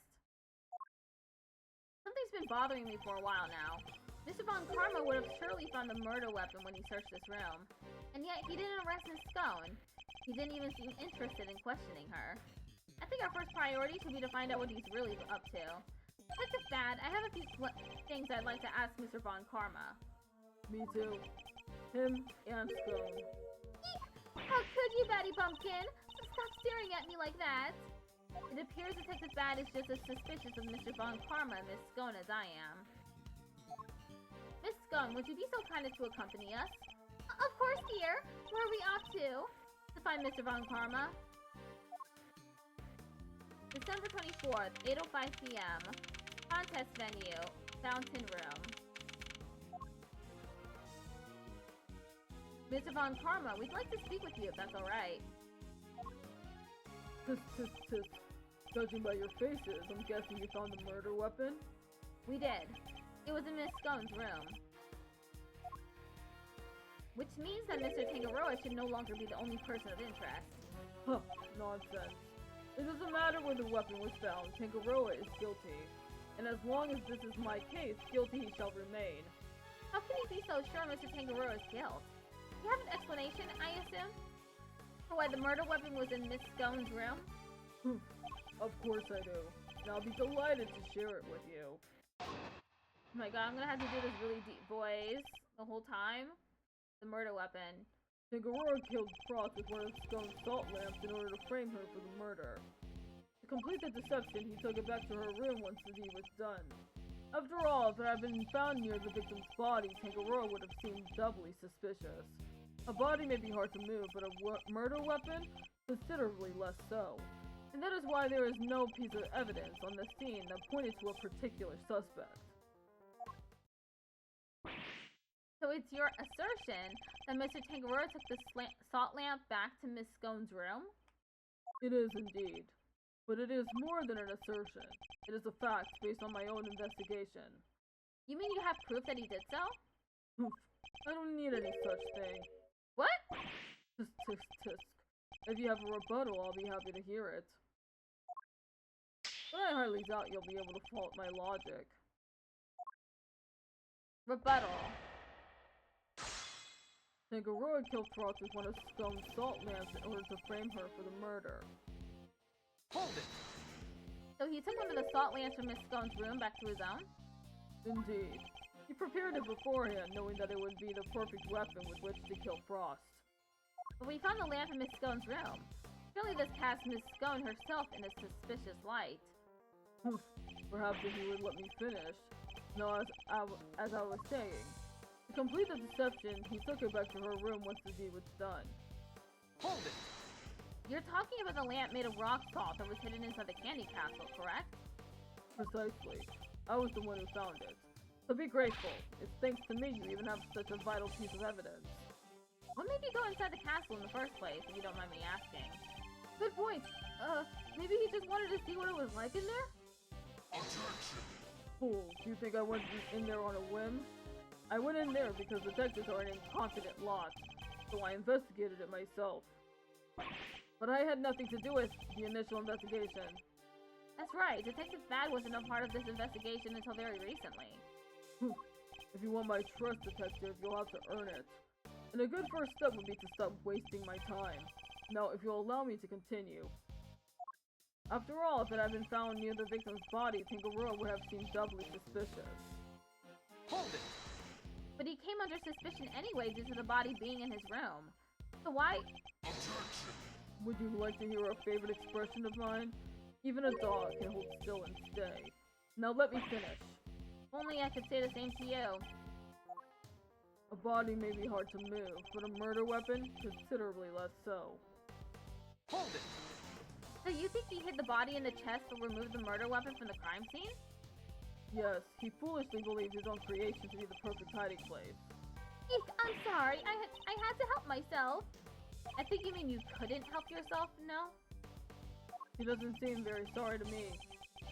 In any case, the weapon was taken away while the body remained at the scene of the crime. And that is why there was no piece of evidence on the scene that pointed to a particular suspect. Hold it! But if there's no proof, how can you say for certain that Mr. Tangaroa is the culprit? Objection!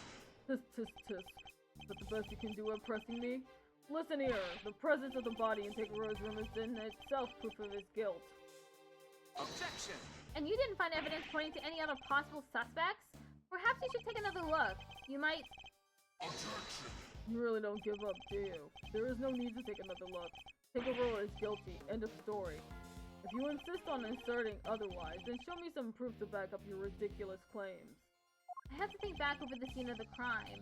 If Mr. Tangaroa really isn't guilty, then there must be something that points to somebody else. Pressing Mr. Von Karma on any of his statements won't have much of an effect, I fear. My only hope is to find a piece of evidence that contradicts his claims.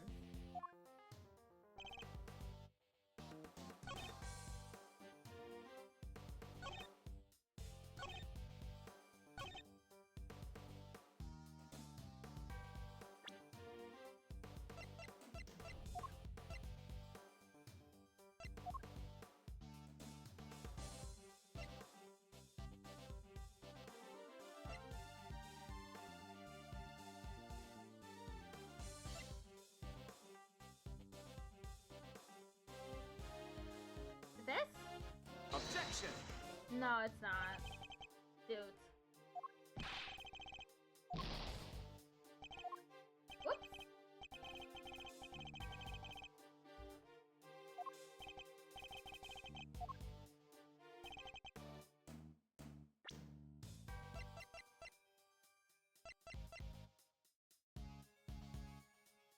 Objection!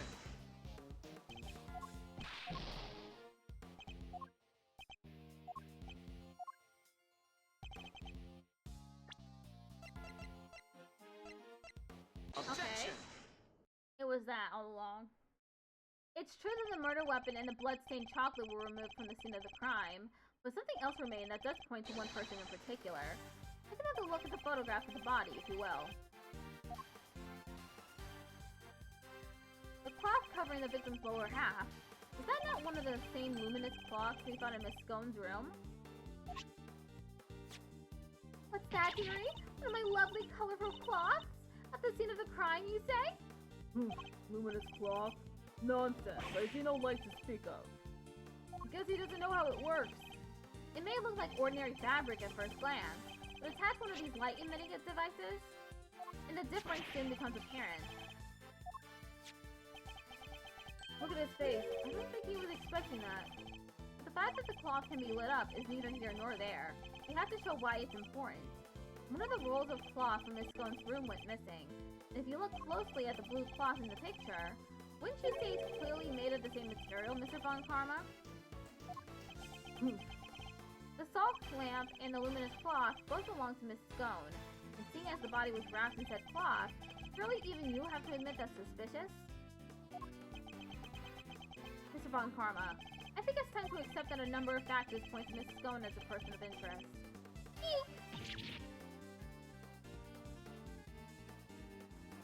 Raggy Pegleg, how could you? You're accusing me of all people?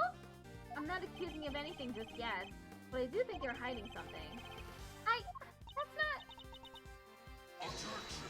Just to clarify, your assertion is that both the murder weapon and the cloth were in Miss Scone's room prior to the murder? Exactly. Tisk, tisk, tisk, tisk, tisk. Is something funny? Only that you've walked so carelessly into my trap.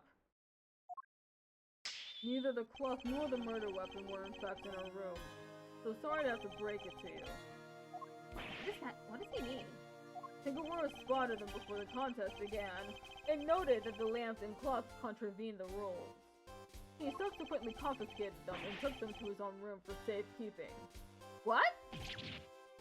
Then, after the contest began, nobody saw hide nor hair of Frost, as he had secluded himself in his room. And the only person capable of entering his locked room was Tangaroa, possessing as he did the only key. And as you now know, he was also in possession of the lamp used to commit the murder. So you see, I have had everything I need to get Tangaroa convicted all along. Well, how does it feel? To have lost to me before even setting foot in the courtroom. This can't be happening. Oh, wait! All their hard work was for nothing? Miss Scone! Why didn't you tell us all your stuff was confiscated by Mr. Tangaroa? Well, dear, Mannequin said that if I spilled the beans, I'd end up being the one under suspicion. Mr. Von Karma said that?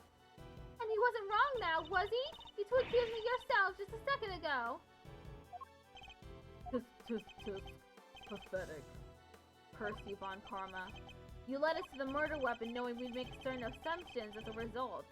One more thing, my pathetic friend. There are two, and only two, sets of fingerprints on the murder weapon. Two? Yes, those of Delisha Stone and Samson Tangaroa. No others were found. Tangaroa used the lamp he had confiscated to murder Frost, and was foolish enough to hide it in Stone's room without first removing his fingerprints. Tisk. At this rate, no one will even need to testify. My perfect evidence will do all the talking for me as I secure his guilty verdict. Objection! Oh, wait! What about the luminous cloth that was left behind in Mr. Tangaroa's room?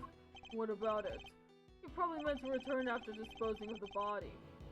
I don't have enough to disprove any of what he's saying. Tisk. No more pitiful objections. Then get out of my sight and close the door behind you. Mr. E! I'm not about to just give up. I see you need to waste more of my time. Bad, escort them off the premises now. This investigation is not over yet. Detective Bad! What is the meaning of this? Sorry, but I'm not in the habit of leaving cases half solved. There's still one last thing from the crime scene we haven't identified. He's right. We still have the evidence of somebody's activities to account for. We can discuss your lingering doubts at our leisure, Detective.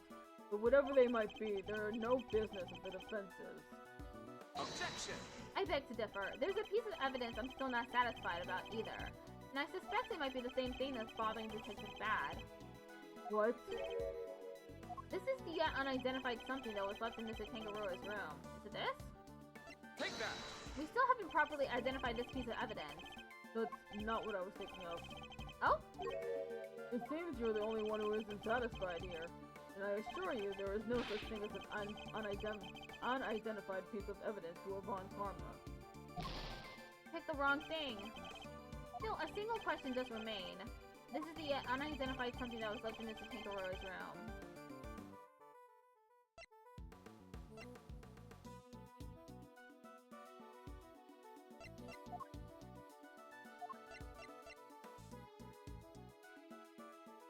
Take that! There are finger marks on one of Mr. Tangaroa's creations. Supposing they belong to the murderer, it could certainly explain how their prints didn't end up on the murder weapon. How do you know so much about the crime scene? Because I let them look around. Objection! You let the defense examine the scene, Bad? Are you out of your mind? I don't remember you telling me not to. Insolent worm. You would do well to remember this then, Detective. That the results of your next salary review are up to me. Oof. Detective Bad's in trouble now too. I'm sure glad you're my boss, Mr. Edgeworth. And you do well to remember that the results of your salary review are up to your performance here. A mere attorney uncovering such a fact based on a cursory investigation. I'm almost impressed. But it's entirely possible that those finger marks belong to Tangaroa. After all, he wore gloves while preparing his creations. Objection! But can you prove conclusively that the finger marks are his? Furthermore, there is still something about Miss Scone that doesn't add up. Is there? Or are you simply not prepared to admit defeat? Oh, stop it, Greggy! Stop it! Stop it! Why are you being so mean to your dear poor old pal Delicia? I owned up to nibbling poor Sammy Pooples with sweeties. What more do you want? I don't want to have to make you a suspect. That much is certain. But you lied to us. And you're still not telling us everything. Greggy, stop it! Stop bullying me! I'm sorry, but you don't even know the temperature whipped cream should be kept at. What kind of professional confectioner doesn't know something as fundamental as that? I'm sorry, alright? I'm sorry, I'm just a silly, muddle-headed girl. What more do you want me to say? I don't think you're muddle-headed at all. I think that you were never a confectioner in the first place. Objection! Enough. I'll thank you to keep your baseless accusations to yourself. Evidence is everything in a courtroom, in case you've forgotten. If you're going to accuse a witness of perjury, then I demand that you present something to back it up. But this isn't a courtroom, is it? Nevertheless, what proof do I have that Miss Stone doesn't know the first thing about making desserts?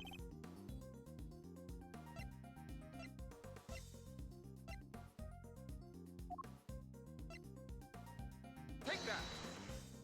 Every single one of Miss Scone's creations break the rules of the contest. Objection! The offending items, the clocks and the lamps, were duly confiscated as we have established, and the witness did not go and bring them back to her room herself. Objection!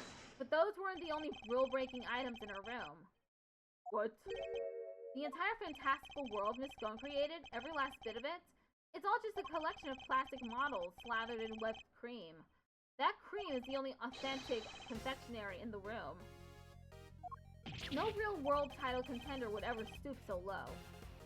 Is this true, Bad? Yep, saw it with my own eyes. Stepped in it with my own shoes. Did we finally convince him? With her lies exposed like this, surely he can't continue to deny the facts. Miss Stone, your actions place you firmly on our list of suspects. But no, dear, I'm no killer. Then why don't you finally start telling us the truth? Who are you really, and why were you tampering with your rival's work? Alright.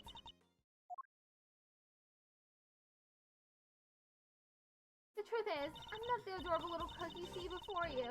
I'm actually a pharmacist, if you can believe it. A pharmacist? Can't blame him for being so surprised. This couldn't be further from what we'd imagined.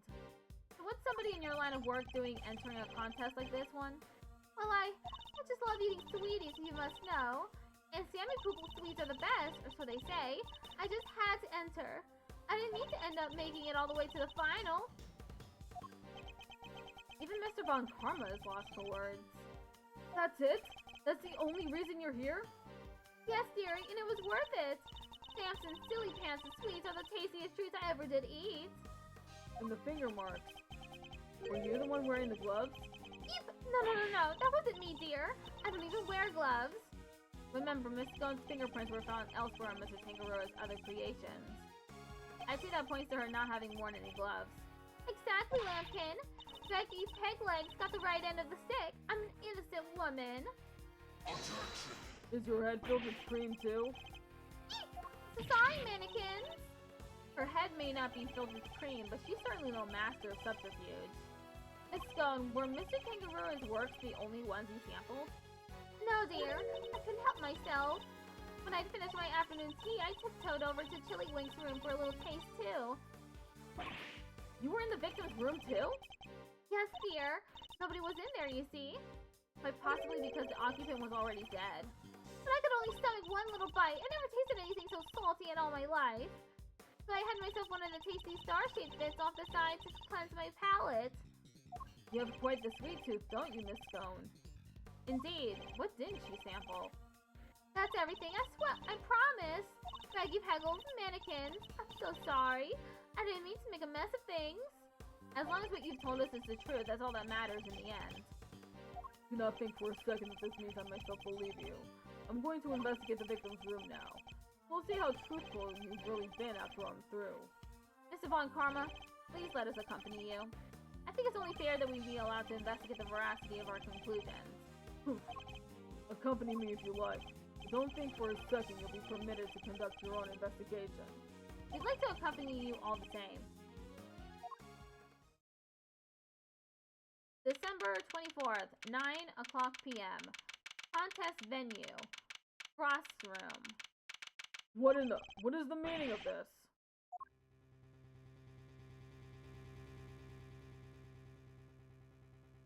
When we got to Frost's room, we saw nada. It was all gone. The whole enchilada. What? Was this the work of the culprit? A dead body hidden in a chocolate chest. A murder weapon moved mysteriously to another room. This case was a real peach, and it was going to take some serious sleuthing to get to the bottom of it all.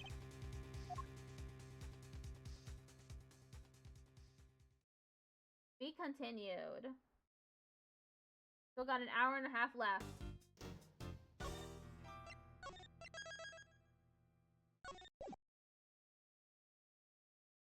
April 2nd, 10:15 a.m. Zodiac Hall. Fountain Room.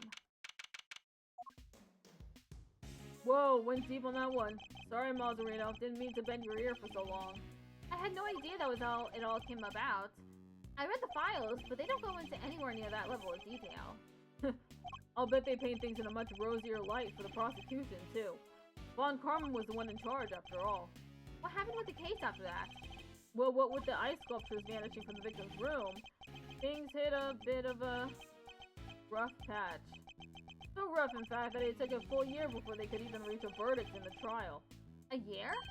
This was back before they brought in the whole initial trial thing. You didn't have to finish up in double quick time like you do nowadays. I see. Did they ever find out how the victim's creations managed to just disappear? Well, they were sorbets or frozen desserts or whatever you want to call them. Ice, in other words. And if it's made of ice, it can melt. Which is exactly what they concluded must have happened. But there's a chance that wasn't how things actually went down. What do you mean? So this place is a gallery these days, but back then it was Samson Tangaroa's place, yeah? Indeed. And the site of the IS-7 incident. Ad break starts in 1 minute. Well, word is Frost's ice sculptures are suddenly back on display 18 years after that fateful day. very sculptures the victim made? Who knows? Maybe they're just modeled on the originals. But I figured it was worth coming down for a little look-see just in case. Seemed like the least I could do for poor old Gregory. Well, alrighty then, let's go take a look at these icy marbles, shall we, kiddo? I believe they're on display in the Winter Wing, as it's very snazzily known.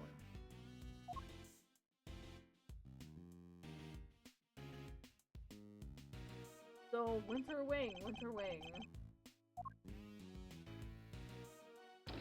Huh? I don't believe it. It's locked. The gallery is open for biz, but the Winter Wonder Wing's off limits? What gives? Fender? Perhaps you should look more closely at the pamphlet we were given. The Winter Wing is over there.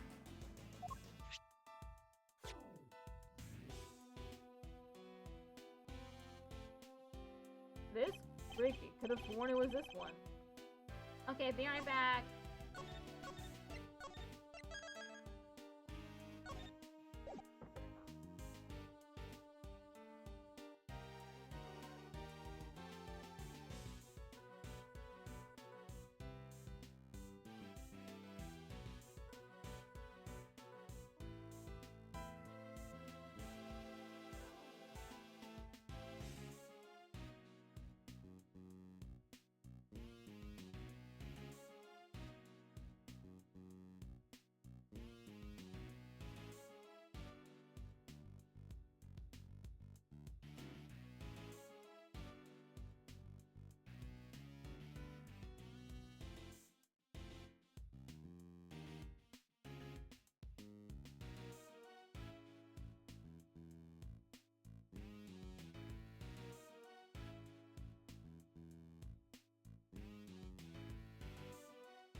Okay, I'm back.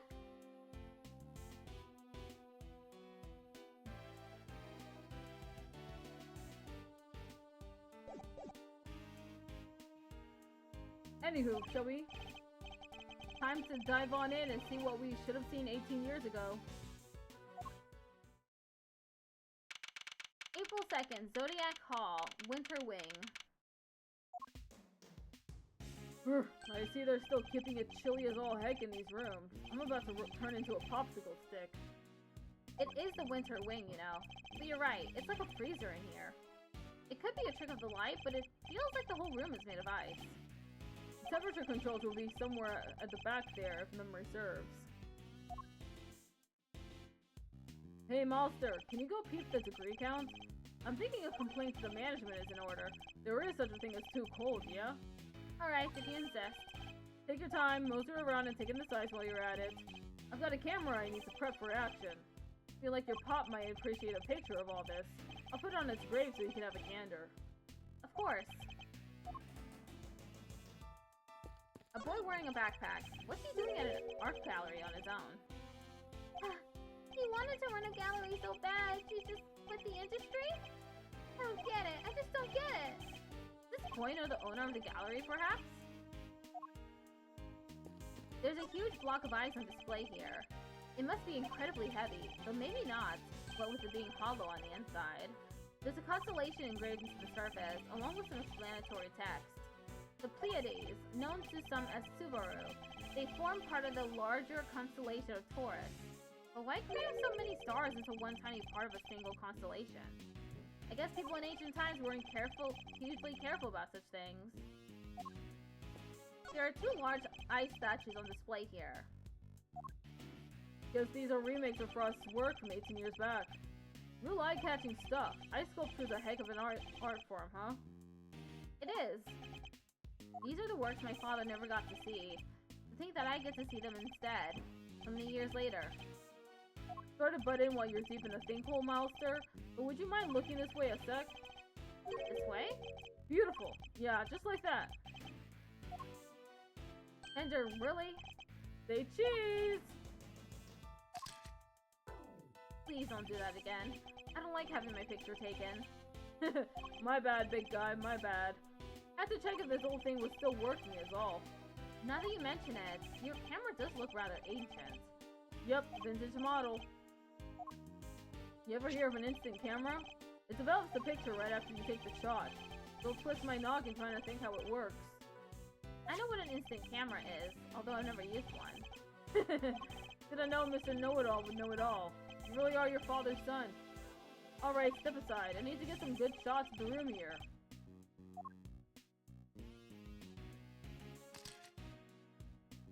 For all his joking, he looks very serious about the pictures he's taking. He must have his own theories about the IS-7 incident. Woo! I should have been a paparazzo! These are gold, and they develop right away. Wanna see? Well, since you've already shoved one in my face... Alright, Brainiac. Question. What do these two sculptures represent? They appear to represent Taurus and Gemini, two constellations best observed during wintertime. Bingo! He shoots, he scores! Ooh, you're a regular encyclopedia, Milester. Guess that's why this is the Winter Ring, right? But they have the Winter Star stuff on display here. Anyway, seeing as I'm the nicest old rogue on the block, that one's yours for keepsies. Thanks. Winter Wing photo data jotted down on my organizer. The victim made these same Zodiac statues out of flavored ice for the contest 18 years ago? Sure did. Lovingly crafted life-size desserts. I only ever saw the old ones in photos, though. But these are the spit of the originals. This is what you wanted to show me? Yep, I think Gregory would have wanted you to see them, too. And I may not have had it in me to come here on my own. Sorry to drag you along. Not at all. I'm happy to be able to see when my father's final case unfolded. Good to hear you say so, Balio. Let's see if we grab another quick snack to commemorate this heartwarming occasion. Absolutely not.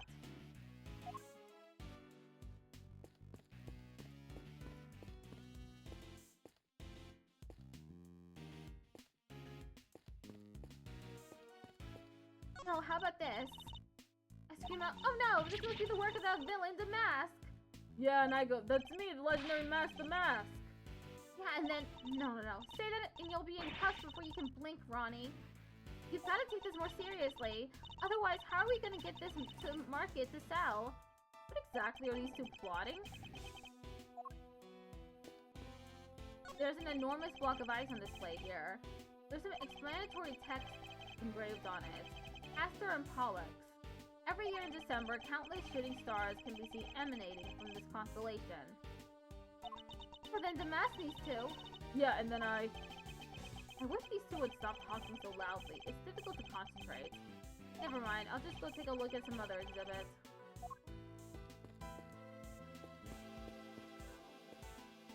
This map appears to be made of rock salt. It's eliminating the diagram of the zodiac just above it. Yes, both Gemini and Taurus are not only zodiac signs, but constellations that are visible during winter. Winter constellations on display in the winter wing. And uniquely, these statues are made of flavored ice. According to the pamphlet we received, the ones in the other rooms are made of crystal glass. Ice might be rather fitting for the summer wing too. It isn't like a nice snow cone on a sunny day. But then it would probably be too similar to this room, I suppose. It's a statue of a rather ferocious looking bull, not a gaze one would want to be fixed with. You probably won't recognize me because I changed my YouTube name. Yeah, I don't. Sorry. But then, I was always taught to return a stare with a stare. Although in this case, discretion might be the better part of valor. It's incredible to think that such lifelike sculptures can be made from flavored ice alone. The skill required to create such works of art is almost beyond imagining.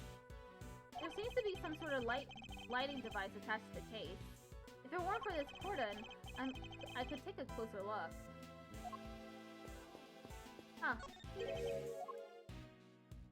Bender, I can't seem to find the temperature controls you mentioned. Oh yeah, it's a little tricky if you don't know where it's at.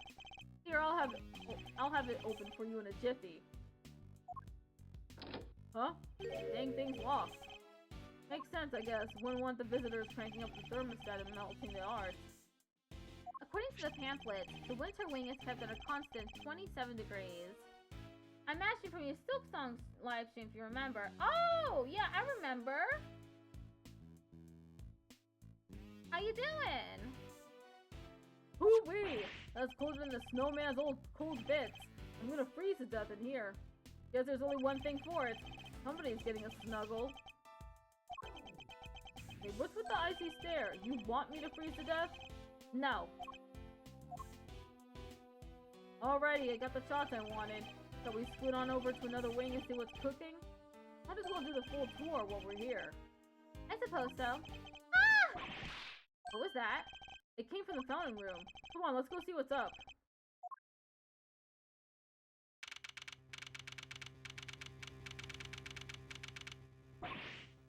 Is that Larry? There's someone on the ground. And is that Larry? What are you doing here? Actually, never mind that. What on earth is going on? Edgy! You should have seen it. It's awful.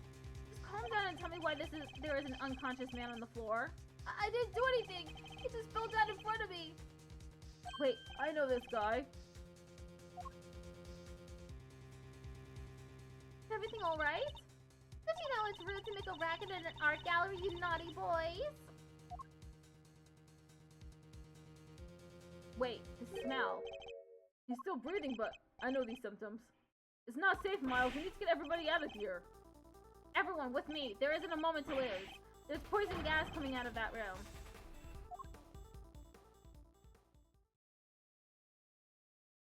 April 2nd, 10:42 a.m. Zodiac Hall. Fountain room.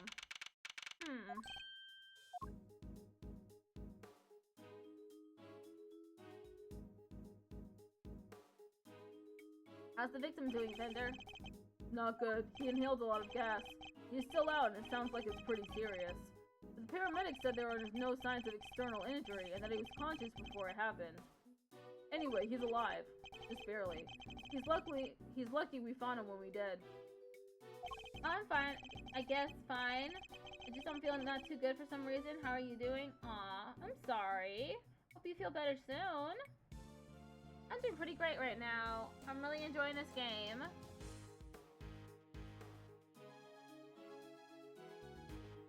But like I said, he's not out of the woods yet. They put him in this medical room with a specialist. I see. I couldn't help noticing that it seemed like you knew him, Fender. Sure do. That was Carmelo Gusto. He was here back when the whole IS-7 thing went down. The confectioner. So he was here 18 years ago, too.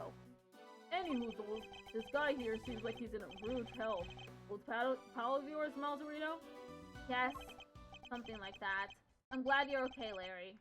Yeah, something like that. Are you serious, Edgy? You've known me since elementary school. Pressurize feelings, why don't you?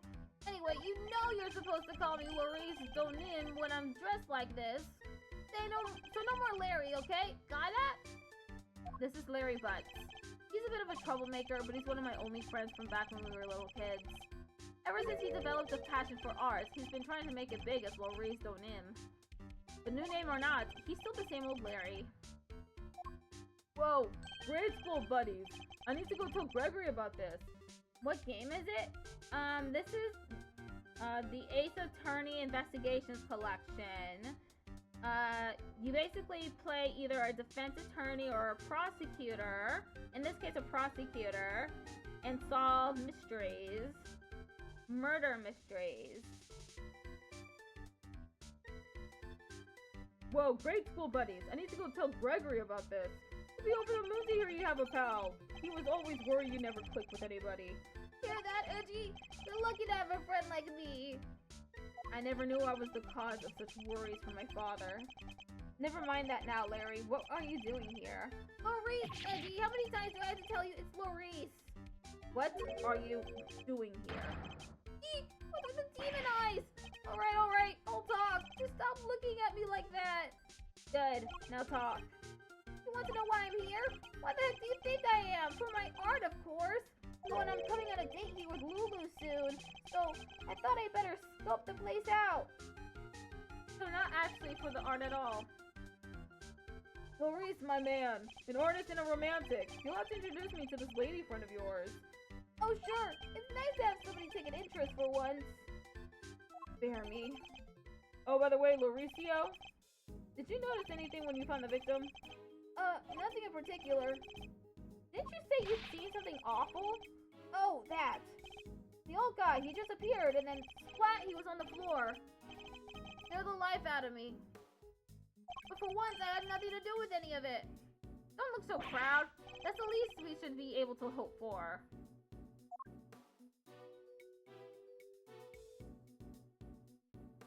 Honored guest, I can only apologize for the trouble you've experienced. The game seems cool. Yeah, it is really. It's a fun game. I recommend checking out the series. I'm Judy Bounds, the gallery manager. Another person from the IS-7 incident. Good to see you, Judes. Mr. Fender, it's always a pleasure. She was at the reception desk when we arrived, so she's the one in charge here. I can't believe you had to go through something so awful, and on our first day in business. Hey, quit that. It's not your fault. Oh wait, I guess I'd better introduce you guys. Judy, meet Miles Edgeworth, son of the late great Gregory. Really? You're Mr. Edgeworth's son? Hell!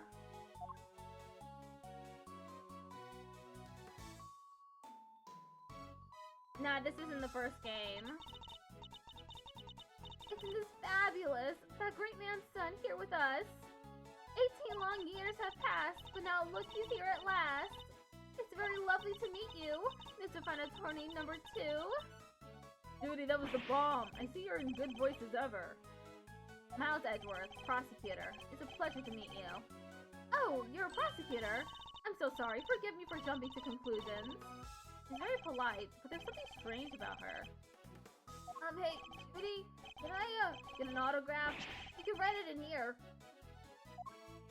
Well, if you're sure you didn't want such a thing. Why do you want it, Larry? Rude! You know who she is, right? Come on, Miles, sir. You don't keep up with showbiz news or nothing? Guess that's no big surprise. What's going on? Why are they looking at me like that? Judy here's a living legend. It's not just TV. Movies, musicals, chart-topping hits. You name it. Oh, don't be silly. I'm just a humble art gallery owner now. I finally quit the biz for good. I finished shooting my last movie just the other day, in fact. Some of my co-stars were even kind enough to say that they would come visit once we opened. Anyway, here you are. And good luck with your artistic endeavors. Thanks so much, Judy. I'll treasure it till my dying day. The Larry guy seems interesting. His name is Larry Butts. And he certainly is interesting. You and me are peas in a pod, Larice. Peas in a gosh dang pod. No, you spelled it right. How lovely for you both. Larry, could you go practice your drawing somewhere or something? You did come all the way to an art gallery after all. It would be a shame to waste the opportunity. A real artist starring our visits? Our exhibits? What an honor! Yes, even you can have a bright idea once in a while, Edgy. Alright, Judy, seeing as you were so nice about it, I guess I will. Be right back! He's a real live wire, that one. That's one way of putting it. I can only apologize. By the way, there was another woman with you before. Where is she now? You mean Delisha? Delisha Scone? She's in the medical room helping take care for Mr. Gusto. I call it the medical room, but it's nothing quite so grand, of course. I couldn't stay with them as I'm the only one on staff, and I can't leave the gallery unattended for long. Delisha Scone. Heard that name before, haven't we, Fender? Giraffe. Sounds like our IS-7 bingo card is complete. Something tells me this isn't a coinky-dink. Perhaps I could offer you gentlemen a cup of tea? A drop of the old Judy Bounce special blend? Why not? For old time's sake. That would be lovely. Thank you. Clink, clink, clatter, clatter. Now, if you'll both excuse me, I better go and explain things to the other visitors. You go do your thing, Jude. Thanks again.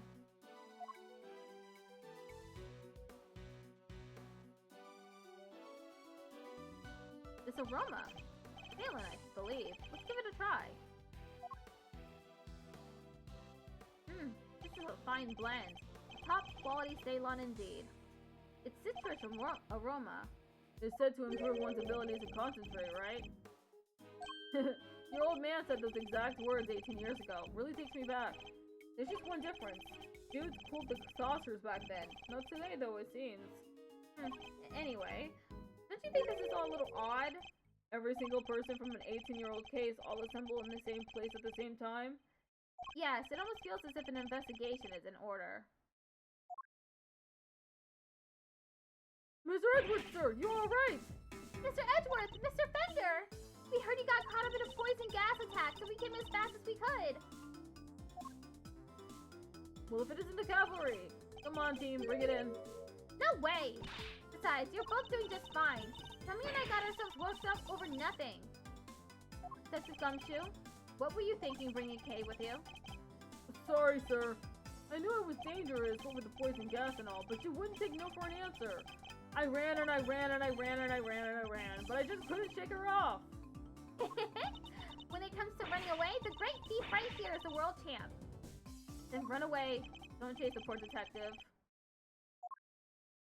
All set, sir. Just say the word, and I'll head in there and start investigating. You guys stay here. That gas could still be dangerous. Alright, we're counting on you, detective. Good luck in there, Dickie boy. No way! Tommy almost looked like a real detective. I'm so proud of him. He is a real detective.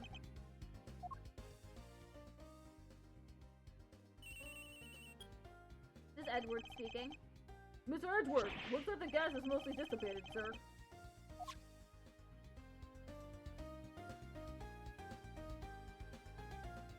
Very good, detective. Now calm down and tell me what you see.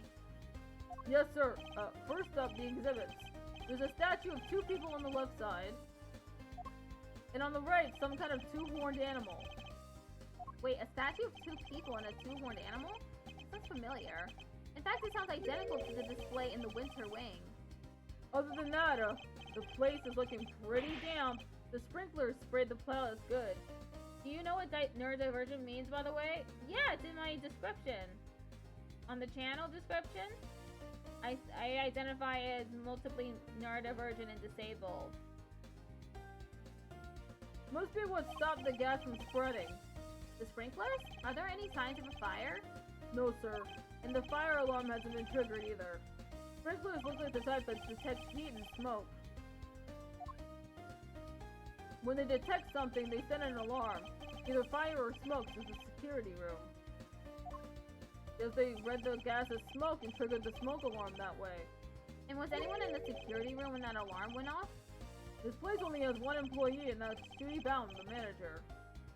And she was at the reception desk across from the security room the whole time since the gallery opened. So she heard the alarm from across the way and turned on the sprinklers? Yep, seems they can only be switched on manually, and only from there. Wouldn't want the art getting soaked for no good reason, I guess. And if it's manual, you can maybe even check how bad the fire was and try to get some stuff out first. So the security setup is geared around protecting the exhibits. It makes sense in an art gallery, I guess. And one more thing, it's freezing in here. This isn't the autumn wing, it's the deep midwinter wing. So the autumn wing is cold too? I took the temperature, it's 26.5 degrees in here, sir. Why is the autumn wing being kept at the same temperature as the winter wing? That's about all I've got for now. I'll let you know if I find anything else, sir. Understood. Thank you, Detective Gumshoe. April 2nd, 11:15 a.m. Zodiac Hall, Fountain Room. What did Gummy have to say? He said that the autumn wing is actually quite wintry. Huh? I don't get it. I'm wondering what it could mean myself, but it's a bit hard to tell from out here. We should try to get in there as soon as the police are done with their investigation. Amen to that. We need to see what the deal is for ourselves. Is there anybody else who might know something in the meantime? Oh yeah, there is one guy. Miles' best bud. Is what? Ugh, if we have to.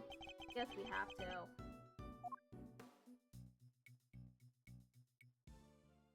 Wait, that's... Hey, didn't expect to see you here. You're looking as fresh-faced as ever. Hey, yeah, long time no see ya. Larry, right? So here's the deal, Kay. I'm Larice right now. You see, I'm also a bit of an artist.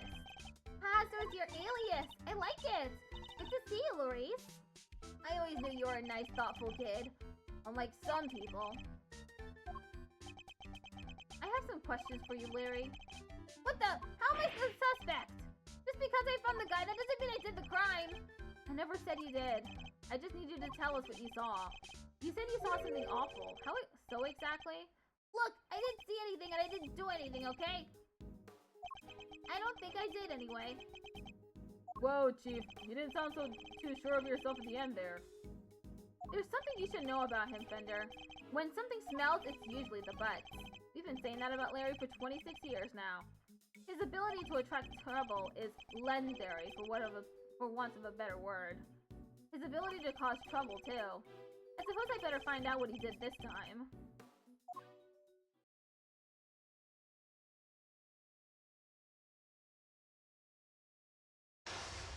Our aim is to uncover anything that Larry might be hiding. However, I didn't see anything and I didn't do anything, and you can't prove otherwise. it's almost impossible for him to keep his cool. I'll need to bide my time when he gets agitated and wait for him to calm down. Let's start by asking him to go into detail about what he's doing here. It shouldn't prove to be too much of a challenge, so let's get this over with. Mind check. Commence. Why exactly did you come to the gallery today? What kind of question is that? What, you think I don't belong in a gallery or something? Hey, if you're gonna ignore me, then I'm gonna paint your portrait. And when I'm done, I'll scribble all over it. Just admit it. Admit that your testimony is riddled with inconsistencies. What do you mean, Edgy? Why do you always gotta say stuff like that? I didn't think it would upset you so badly. Guess I should watch what I say. I need to study my opponent's reactions and pick my responses accordingly.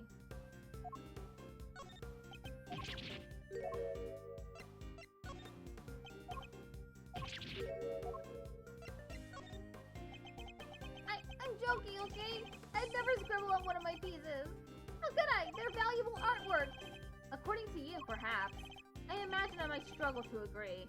Oh, laugh it up, funny guy. Luckily, some people actually believe in my work.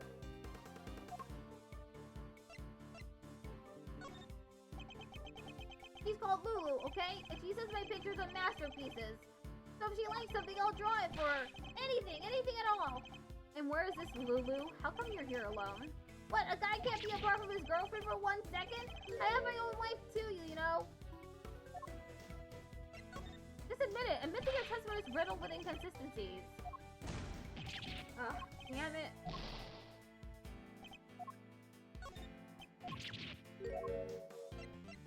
I have to bide my time multiple times.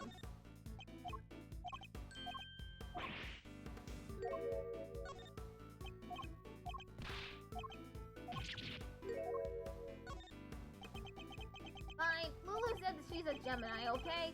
So I thought I could do a sketch of the statues and show her on our date. And I expect you're pretty proud of the sketch? Not so much this time, actually. But you know, it being her sign and all, I just thought maybe she might kind of like it. How very like you to try to tell me nothing and give so much away in the process. So to summarize, you came here today to draw a sketch of the Gemini statue for your girlfriend, Lulu. What? How did you figure all that out? From your incessant prattling, you just can't help yourself, can you? Fine, then I won't say another word. Larry may want to keep his mouth shut now, but I'll have my answers one way or another. Let's ask him what he did after he arrived here at the gallery. We'll soon see what he's hiding. It's just a matter of time. Alright, tell me what you did once you arrived here. What's the big idea? Why are you staring at me like that? I don't remember. I didn't have a pamphlet, so I didn't know what was where. I just kind of hung around by the fountain.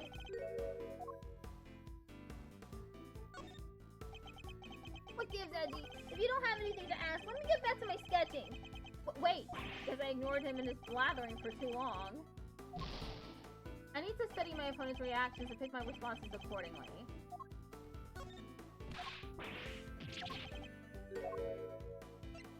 You didn't receive a pamphlet when you paid your entrance fee at the reception desk? Huh? You mean entry is not free to get in here? You mean to tell me that you entered without paying? I'm sorry, okay? It wasn't deliberate.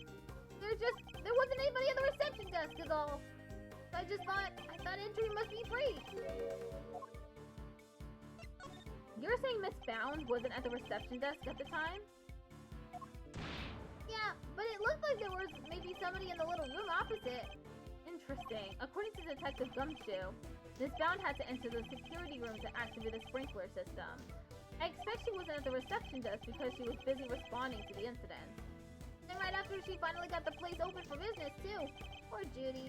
The Winter Wing, the gallery's greatest attraction, and it's gonna be ruined now. You say you don't have a pamphlet, and yet you seem to know all about the Winter Wing. For example, that the Gemini statue you came here to draw just so happens to be in said room. Therefore, it was your intention to visit the Winter Wing all along, wasn't it? Oh! How did you get me again? Fine, you're right. I came here for the Gemini statue. And yeah, I came here to visit the Winter Wing. I won't deny it. Larry's not one to confess so easily. Then again, he's always managed to surprise me in unusual ways. Let's see what more he can tell us about the Winter Wing. I expect even Larry has found his feet a little by now. I'll have to watch his reactions more carefully and see what information I can glean from him.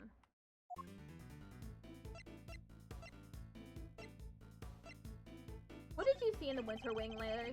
You don't let up, do you? I told you I didn't see anything. Galleries are nice and all, but I kind of changed my mind once I got here. Thought I'd go meet my girlfriend instead. If I want to learn more, I'll need a clue of some kind. I better try another approach for now. Larry, be honest, did you enter the Winter Wing? What is that? Is that suspicion I see in your eyes? I tried to get in there, sure, but...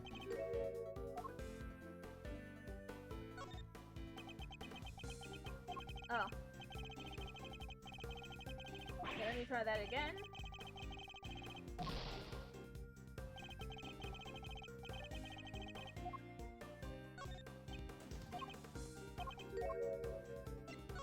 You tried to get in, but you couldn't? Yeah, exactly. I wanted to get in there, but that old guy came out and fell to the ground, and like I said, it was all pretty shocking. So you were unable to enter the winter wing because the victim emerged and collapsed in front of you? Yeah, he came out of the winter wing door, and then down he went. But wasn't it the autumn wing that the victim came out of? And that stupid poison gas thing had never happened. I'd be in there happily sketching away right now. Larry seems to have the autumn and winter wings mixed up. Regardless, it seems his aim really was to make a sketch of one of the statues. This could be a useful clue. What did you see in the winter wings, Larry? You don't let up, do you? I told you I didn't see anything. Galleries are nice and all, but I kind of changed my mind once I got here. Thought I'd go meet my girlfriend instead. I think it's time to deploy my clue. Didn't you say you came here to make a sketch of one of the statues for your girlfriend? You gave up on that.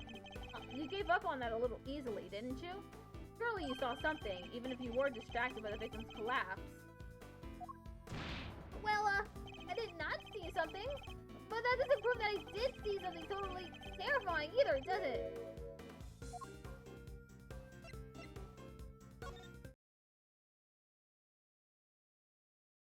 Really, Larry? You could at least try to make this a little harder for me.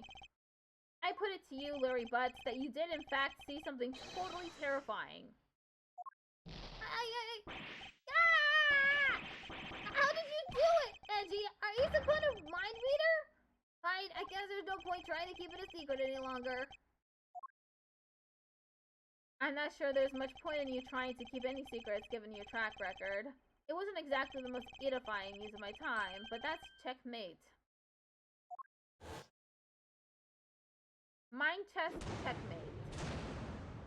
I couldn't help staring at that Gemini statue. My eyes were drawn to it. Objection! You keep talking about a Gemini statue, but there's no way you saw what you think you saw. It's simply not possible. Well, what do you mean? You think I saw a ghost statue or something? Larry's still laboring under the misconception that he was looking at the winter wing. This piece of evidence shows us what Larry was really looking at.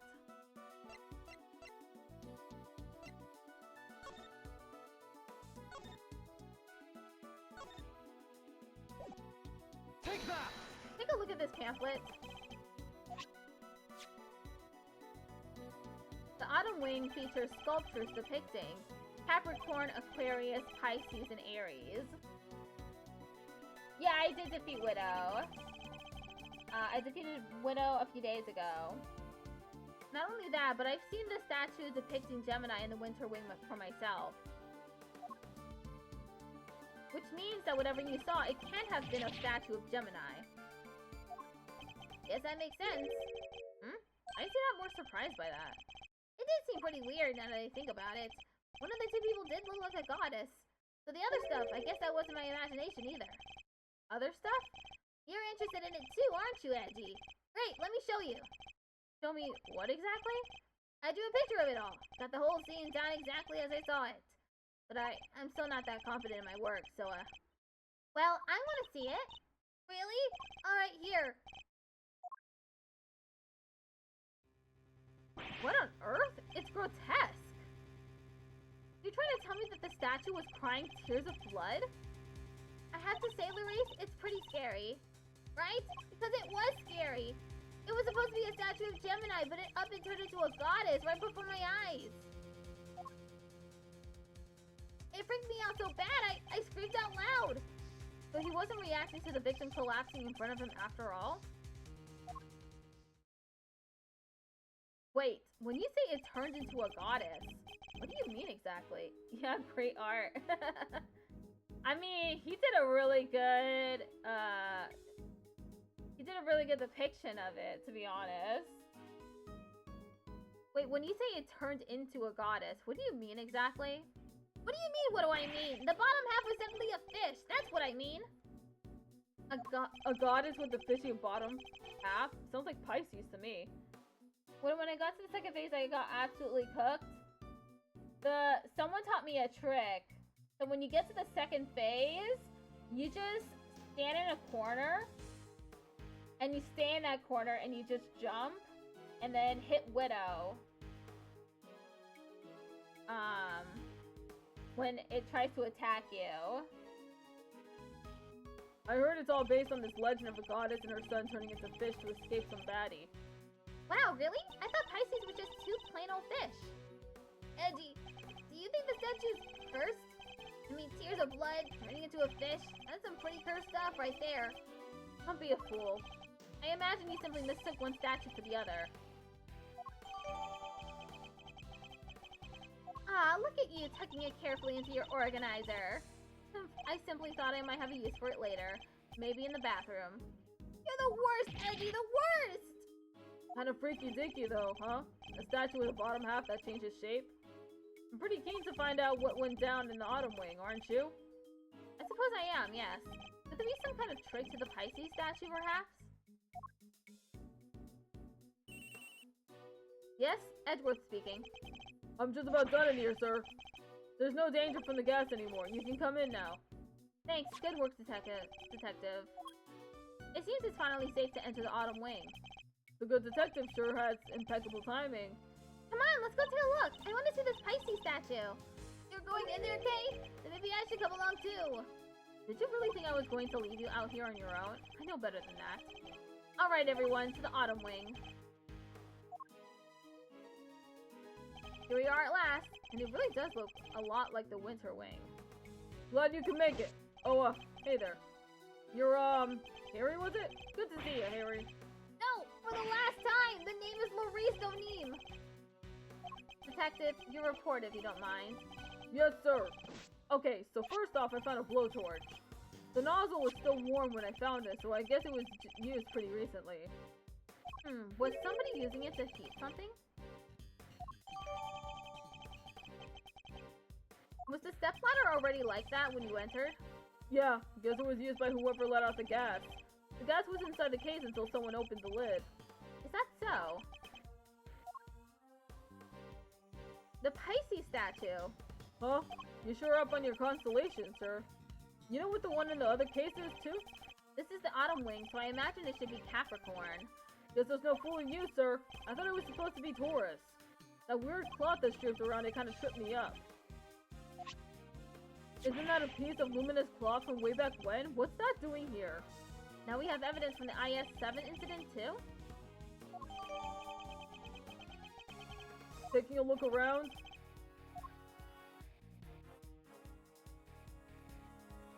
It seems there's a piece of luminous cloth on each of the other cases, too. Yeah, and that just makes me want to see what's hiding underneath real bad. Sure, let me whip them all up right off for you.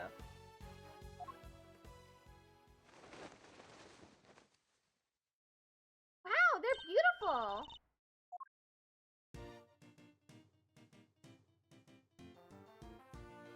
For the transformation Larry witnessed, could that have been the moment when the cloth around the Pisces statue's lower half fell away? See, Edgy, see? I wasn't imagining things and I wasn't mistaken! Ugh. Listen, Master, I think we can all agree this room is fishier than a bucket of fish. My hunch is that somebody deliberately tried to make this room look just like the winter wing. Yes, I was thinking exactly the same thing. They even cover the statues up in just such a way as to make them look similar. With the cloth over the bottom half, the Pisces and Gemini statues look almost the same. Ditto for Capricorn. Cover his bottom half up and he looks pretty much like Taurus. The other two can't be fixed as easily, so covering their cases up completely was the only answer.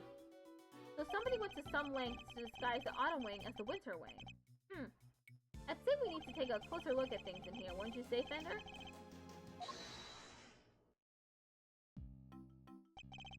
Mr. Winter and Jessica Val. What the heck are you guys doing here? You're the last thing I need. This is my scene, you hear? Mr. Edgeworth, it seems I have failed in my duty yet again. I pray one day to make you see that your presence is not required at every crime scene. Dirk! And that co-opting the good detective for your own ends is neither right nor good. I will have to give serious consideration as to how the goddess of justice would have me judge you. You got it all wrong! It was me who asked Mr. Edgeworth to help, not the other way around. It was? Well then, you know what that means, Detective Flatfoot. Oh, you mean... Exactly. Your, salary check is taking a hit. Bet you're looking forward to payday now. Always wanted to say that. Man, getting a wage cut from you of all people. Not so fast, Mr. Winter. I was simply assisting with the police's investigation as a witness and bystander. Detective Gumshoe is entirely in the right. Oh, he is, huh? So you're saying I should give him a bonus instead? That's not what I'm saying at all. Hey, I wouldn't mind a little salary bump. Your compassion and generosity are truly heartwarming, Eustace. But we must take into account past transgressions when making judgments that concern the future. And I hereby judge Mr. Edgeworth and his associates unfit to tread the hallowed ground of this scene. What? But we only just got here! The goddess of justice has conferred her blessings on Eustace and Eustace alone. By which you mean this is Mr. Winter's case? That's exactly what she means. It is time for the warm-up act to get off the stage. After all, I saw this one already. I have a suspect lined up and everything. What did you say? A suspect already? Who? Who else but your artist friend over there? Huh? Me? What's going on, Edgy? Your guess is as good as mine. I can't even begin to imagine how the boy's mind works. Unsurprising that you lack the attitude to understand the winning mindset. Lack the attitude? Something tells me he doesn't know the real winning turn of phrase. Well put, Eustace. Mr. Edgeworth does indeed lack a certain aptitude. Yeah, exactly. Where's your aptitude, smart guy? Wow, he's totally shameless. Underestimate my information gathering skills at your own peril. Before we came here, we dropped by the medical room to ask the doctor there a few questions, and he told me where the frozen gas came from. And? Where might that have been? It's this chemical you find everywhere. I think of the name just now, though. Wait, there a second? Let me just call him real quick. Perhaps I can answer your question while Eustace is on the telephone. Why let him make the call if you know the answer? The gas was created by mixing two specific chemicals, ubiquium and asphyxion. What kind of chemicals are they? Ubiquium is a red liquid used in all manner of everyday products, paint and dishwashing liquids, among various others. On its own, it is entirely benign. So it's something anyone could get their hands on? Precisely. The same cannot be said for asphyxion. That does sound nasty. What is it used for? It is the main ingredient in a product called Infesticide Ultra. It is pure white in color and is unavailable to the average consumer. In fact, it is nigh impossible for members of the public to obtain it here in this country. As such, we are currently investigating where it might have come from. I'm back, and I know the name of the chemical now. Don't waste your breath. Judge Gavel informed us already. Huh? Oh, great. That'll make this quicker, I guess. So the source of the gas, ubiquium, is used in paint and stuff, right? And there was somebody here at the gallery today who brought paints with them. Your friend, the artist. You can't accuse me just because of that. Objection. Put the paints on that pellet in your hand. Edgy, is this kid okay? He's a little... Indeed. I haven't known him long, but he's a little prone to jumping to the wrong conclusions. Hey, quit talking about me like I'm not even here. Ignore them, Eustace. They're simply intimidated by you, nothing more. Why not give them yet another reason to fear you with one of your winning deductions? Winning? Yeah, good idea. Get a load of this, losers. Winner's winning deduction. Our friend the artist here won the race to find the victim and was first on the scene, correct? The gas the victim was poisoned with is made from a ubiquium, which, as we know, is found in paint. He was carrying paint on his person and was one winning stride away from the victim, which surely makes him the winner on our list of suspects. I defeated him when I got to the end of Act 1. Let me just say I got cooked. Poor you. Sorry, I was so distracted by the game, I didn't even see your message. Right, Gavel? You think so too, right? It is a possibility that certainly can't be discounted. Well, would the artist like to share his version of events? Did you leave red paint at the scene of the crime? Or something more sinister? The catalyst for a cloud of toxic gas, perhaps? I think I might have left my heart there, you know? You might have picked it up. I would be careful what you say to me. My gavel is already primed to deliver a guilty verdict. Objection! Ignore him, please, Your Honor. It's for the best. Objection! Quit stalling! You can't run away from the fact that my reasoning is flawless. So admit defeat and crawl on out here with your tails between your legs. Cause I win. Huh. I have better things to do than pick holes in your faulty logic. But I don't suppose I have much choice. Rebuttal. Her friend, the artist here, won that race to find the victim and was first in the scene, correct? Hold it! I'll be the first to admit that he's something of a suspicious character. Objection! First to admit? Are you trying to beat me to it? I'm kind of crashing out because I thought you just ignored it. No, I didn't ignore it. You can't because I'm the winner. I'm the first rate always. Huh? I'm a first rate artist, you say? Larry, I don't need you to make this any more convoluted than it already is. Please, Mr. Winner, just continue. And the gas the victim was poisoned with is made from ubiquium, which, as we know, is found in paint. Hold it! We do indeed. It seems it's found in a number of everyday products. Right? Which makes your friend's paint pretty darn suspicious. But isn't it also found in a bunch of other stuff, too? She has a winning point, I guess. Right, Cavell? I suppose she does. As I said, ubiquium is also found in dishwashing liquids, among other things. In other words, paint isn't the only possible explanation. No, but just listen to the rest of my amazing deduction, will you? He was carrying paint on his person. He was one winning shot away from the victim. Hold it! It's by no means certain that paint was the source of the poison gas. Ha! Well, it's by no means certain that it wasn't either.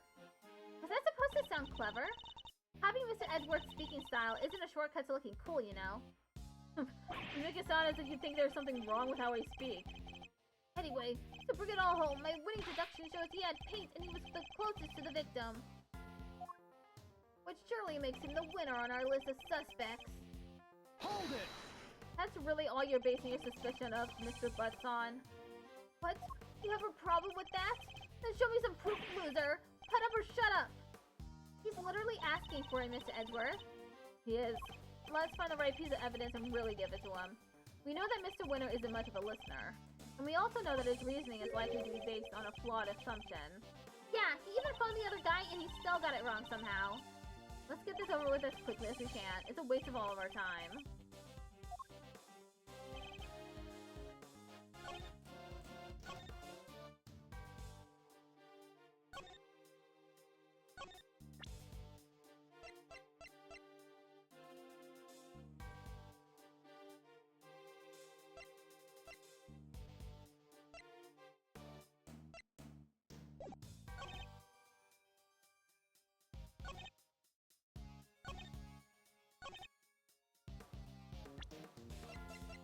Objection! Okay, it wasn't that one.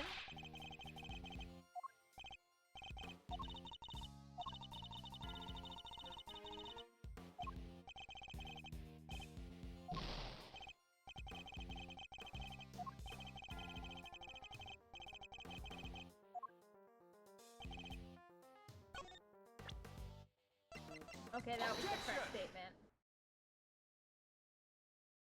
Your deductions are anything but winning, I'm afraid, unless you're looking to win a prize for incoherence. So you agree that I deserve a prize? What you deserve is to be set right. The gas came from within the case containing the sculpture of Pisces. It did. It was created by the artist guy. But the red paint that we know is full of ubiquium. Allow me to offer you a bit of advice when prosecuted to another. It always helps to listen carefully to others. The gas is created when ubiquium is mixed with another substance, asphyxian. Paint containing ubiquium alone wouldn't create any kind of gas at all. Would it? I thought they said that the guy was asphyxiated with ubiquium.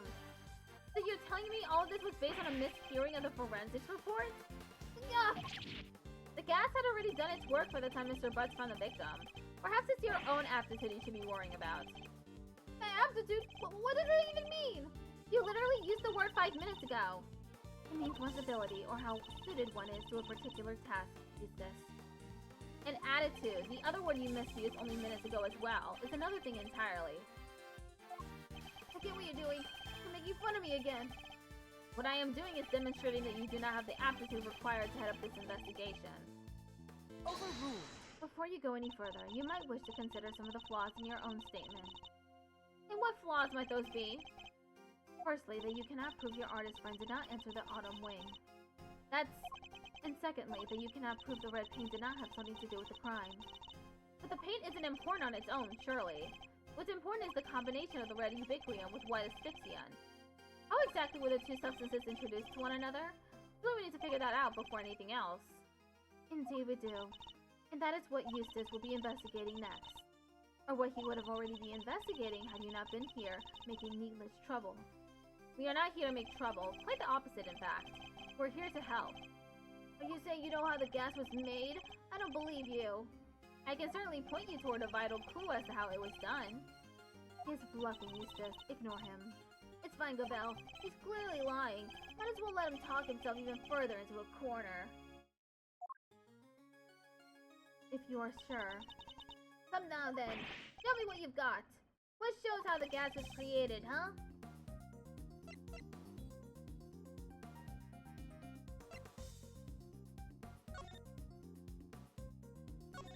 This dark shade of blue, being around such a calming color from time to time, just might do me some good. Jeez Louise, Mazarino, talk about corny. You can fill an entire extra large bucket by yourself. That's rich coming from you, Fender.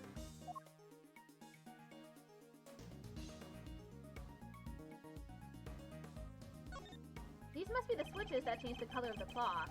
Let's see if they work. Well, the cloth has certainly changed color. It's glowing with a pale blue hue. And according to Detective Gumshoe, this is what it looked like when it was still draped over that statue. Indeed. But what does that have to do with the case?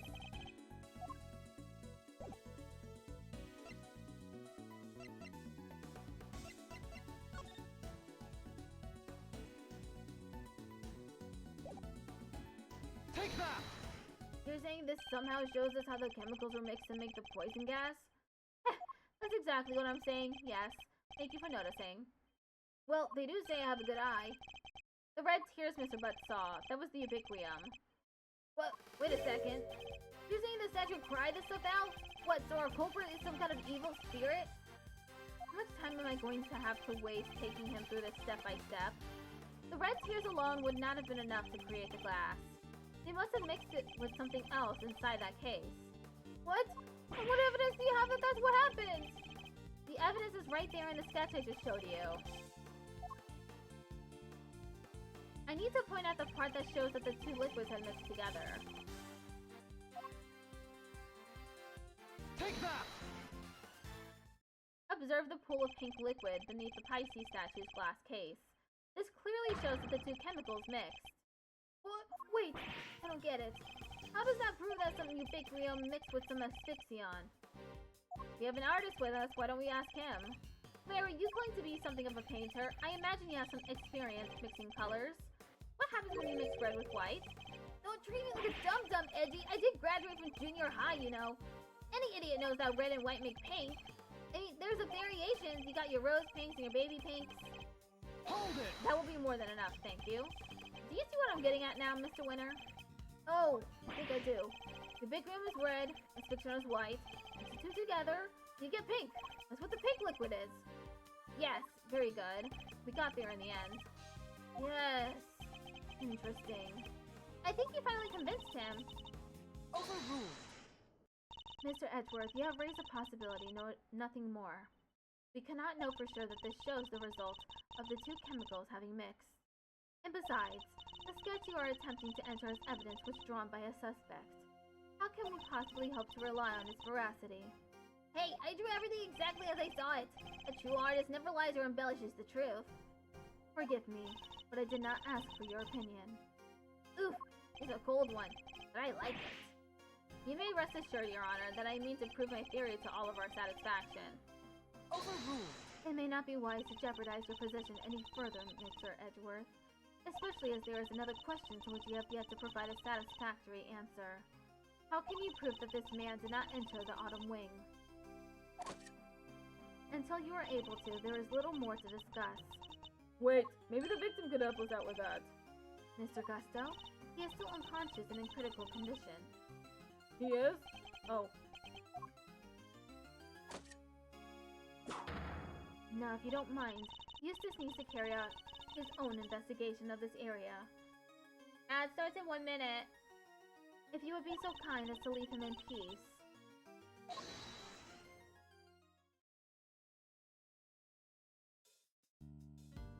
For the presiding judge's sake, I pray to the goddess that you need not ever be summoned to testify. Now then, is there something you wish to say, Mr. Artist? If you could just hold that pose for a moment there, Miss Ice Queen. I am Justice Verity Cabell, and I would be grateful if you would dispense with the childish epithets. Leave it to the judge to law down the hammer. Absolutely. Hi, Relics. How are you doing? Oh ho! Gladly she tells me her name. Nice to meet you, Verity. Name's Laurice Donim, but you can call me Laurice. If you could stop wasting the court's time, Mr. Donim. Oh yeah, sorry. It's just, there's something I forgot to mention. The door was locked. I tried to open it, and then the old guy came tumbling out. It does appear that the door can be unlocked from the inside. However, that does not necessarily mean that it was locked at the time as you claim. Without proof, your statement carries little weight, I am afraid. Objection! Well, as it happens, I can back our pal here up on that. What? Yep, we tried to come in here too, but it's just like the guy said. It was locked up tight. Ain't that so, Malzarino? It is. I distinctly remember how it went. So, Winter Wing, Winter Wing. Huh? I don't believe it. It's locked. The gallery's open for biz, but the Winter Wonder Wing's off limits? What gives? Prior to the incident with the gas, it was not possible to enter this room from the outside. Okay, be right back. And yeah, Larry's in this chapter too. As Laurice.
Okay. We're continuing for the next 24 minutes.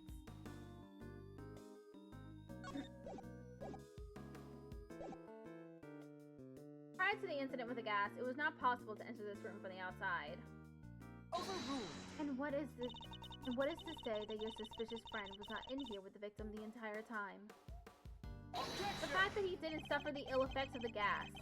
Search him for a gas mask if you like. I doubt you'll find one. I see. Then I suppose we will have to take you at your collective word. That was a little too easy. Well, Juscavel, do you accept that Mr. Butts is no longer a viable suspect? And that once again, Mr. Winner's deductions have fallen short of the mark? Hey, what are you talking about? I just need some more information, that's all. You can't blame a guy for being a little hasty with his deductions. You know, it's not cool for a prosecutor to be saying stuff like that, right? Very well. Then perhaps we should call our next suspect. Mr. Donim, you may step down from the stand. Huh? Oh, go, you mean. But I was enjoying our time together, Verity. Let me stick around, please? Overruled. No, no, mercy. Squish my heart into a goopy mush. I love it. Who exactly is this next suspect? The pharmacist Delicious Stone. Your artist friend may have struggled to lay his hands on a bottle of Infesticide Ultra, but someone in her line of work would surely have a better idea of where such a thing might be acquired. The court hereby calls for a 10-minute recess. Eustace, we will go and fetch the suspect. Her winning smile will bring her running, I am sure. My winning... Of course, Gavel. Let's go get her at once. Hey, Detective Flatfoot. You carry on investigating while I'm gone, okay? Sure. Is it possible? Could Judge Gavel have suspected Miss Scone from the start? Now that you mention it, she wasn't helping Mr. Winner like she usually does, huh? What exactly is your angle here, Judge Gavel?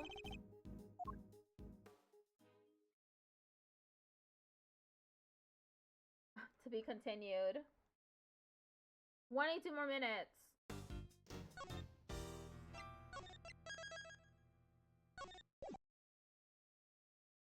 April 2nd, 12:05 p.m. Zodiac Hall, Autumn Wing. They sure are taking their time. I thought this was supposed to be a 10-minute recess. Hey, sorry to keep you losers waiting. But wait no longer. I won the race to find Delicious Scone, and here she is. Hello, dears. This lovely young man said you wanted to speak to me. Delicious Scone, purveyor of the most wondrous wares a pharmacist can offer at your service. Delicious to my fowls, and even most delicious to some. You can call me the winner, and I'll call you whatever I want. Alright, Winnie Pooh, whatever you say. It's lovely to meet you, dearie. So much for call me the winner. Oh, have we met before, young man? Get a load of this, Delicia. That's Miles Edgeworth, Gregory's son. Well, I never. It's a pleasure to meet you, Milesy Smiles. If you must address me by my given name, just Miles will do. Ooh-hoo-hoo! Reggie Pegleg's boy, and all grown up too. Make me feel my age, why don't you? I wonder just how old she is. Eustace, I believe we have some questions for our pharmacist. Oh yeah. What brings you to the gallery today, Miss Scone? Why, I came to see dear old Moody Judy, of course. We've been fast friends for 18 long years, and no one's going to stop me visiting her now.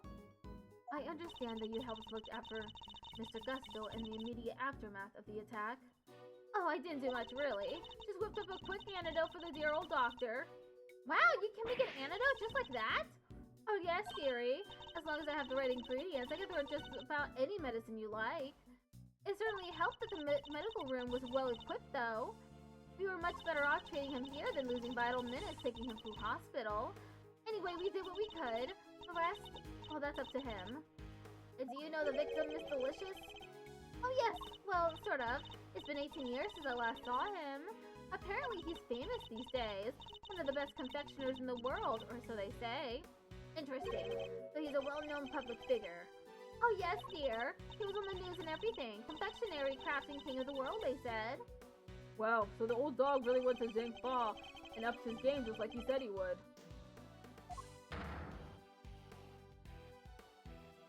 Perhaps if we could proceed to the matter at hand. Miss Scone, are you familiar with a substance known as Infesticide Ultra? Of course, dear. You use it to get rid of, you know what.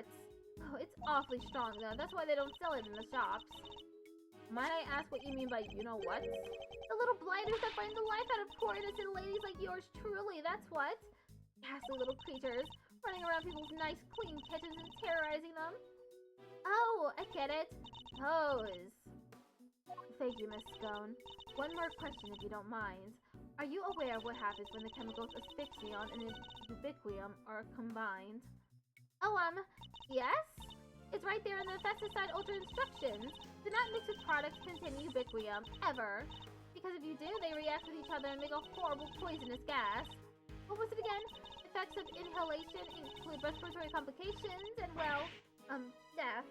And poor old Gusty very nearly didn't make it. To make that much gas, you'd need, probably 500 milliliters of each chemical, I'd say.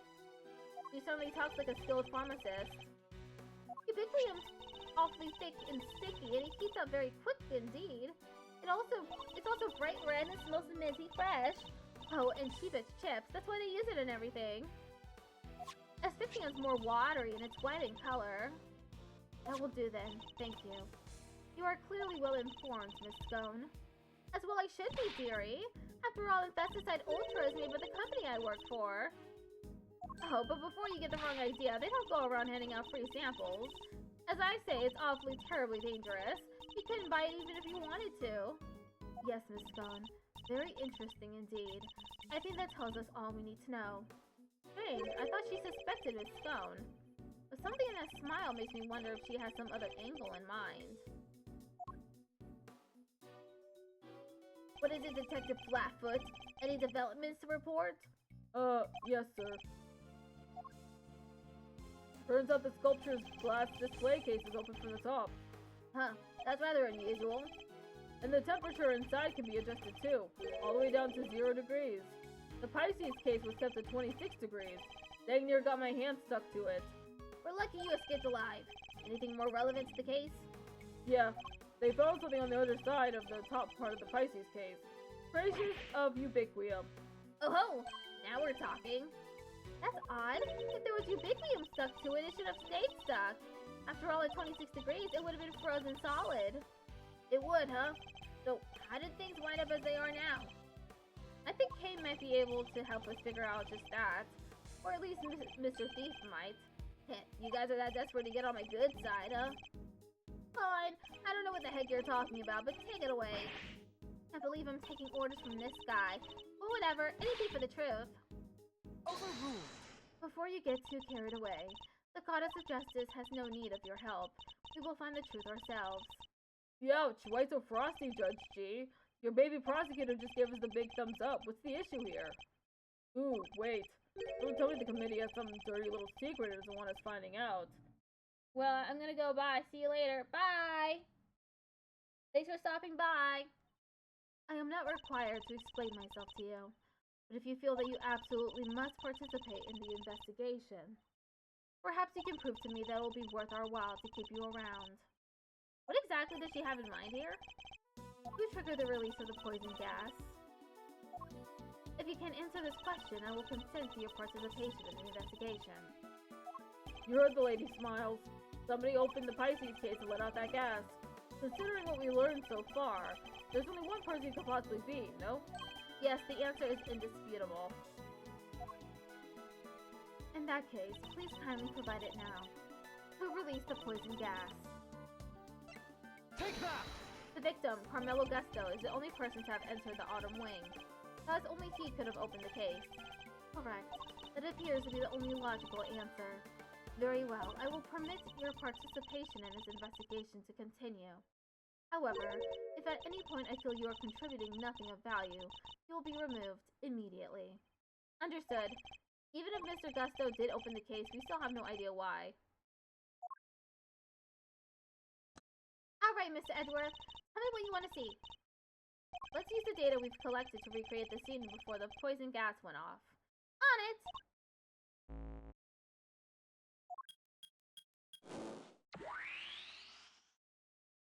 Hey, don't scare me like that! So this is what you were talking about, your Mr. Thief.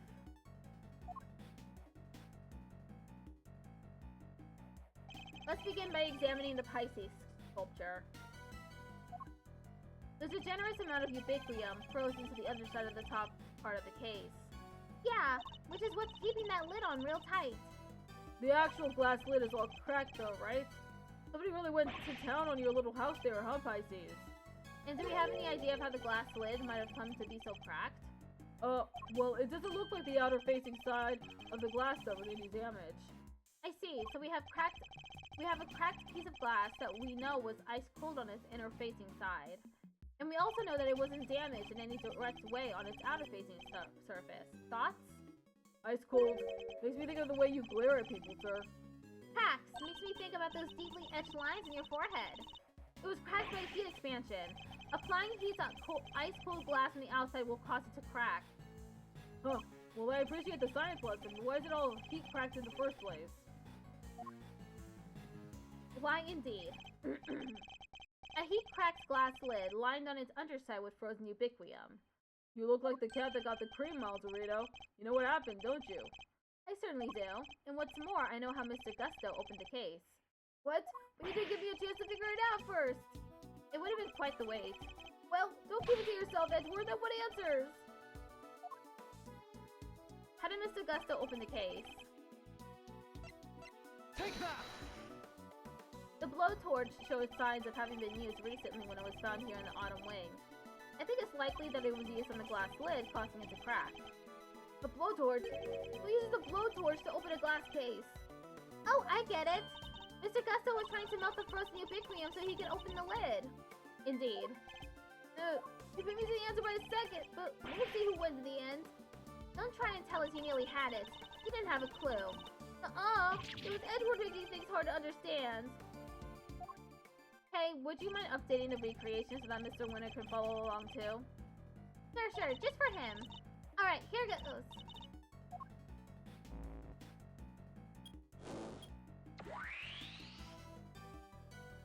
Mr. Gusto was alone in the autumn wing. And while he was in here, he used this blowtorch to melt the frozen ubiquium on the underside of the lid. And? As the ubiquium melted, it mixed with the asphyxion that was already present inside the glass case, thereby producing our poisonous gas.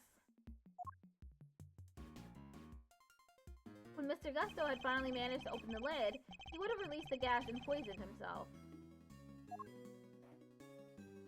He made it as far as the fountain room where he collapsed.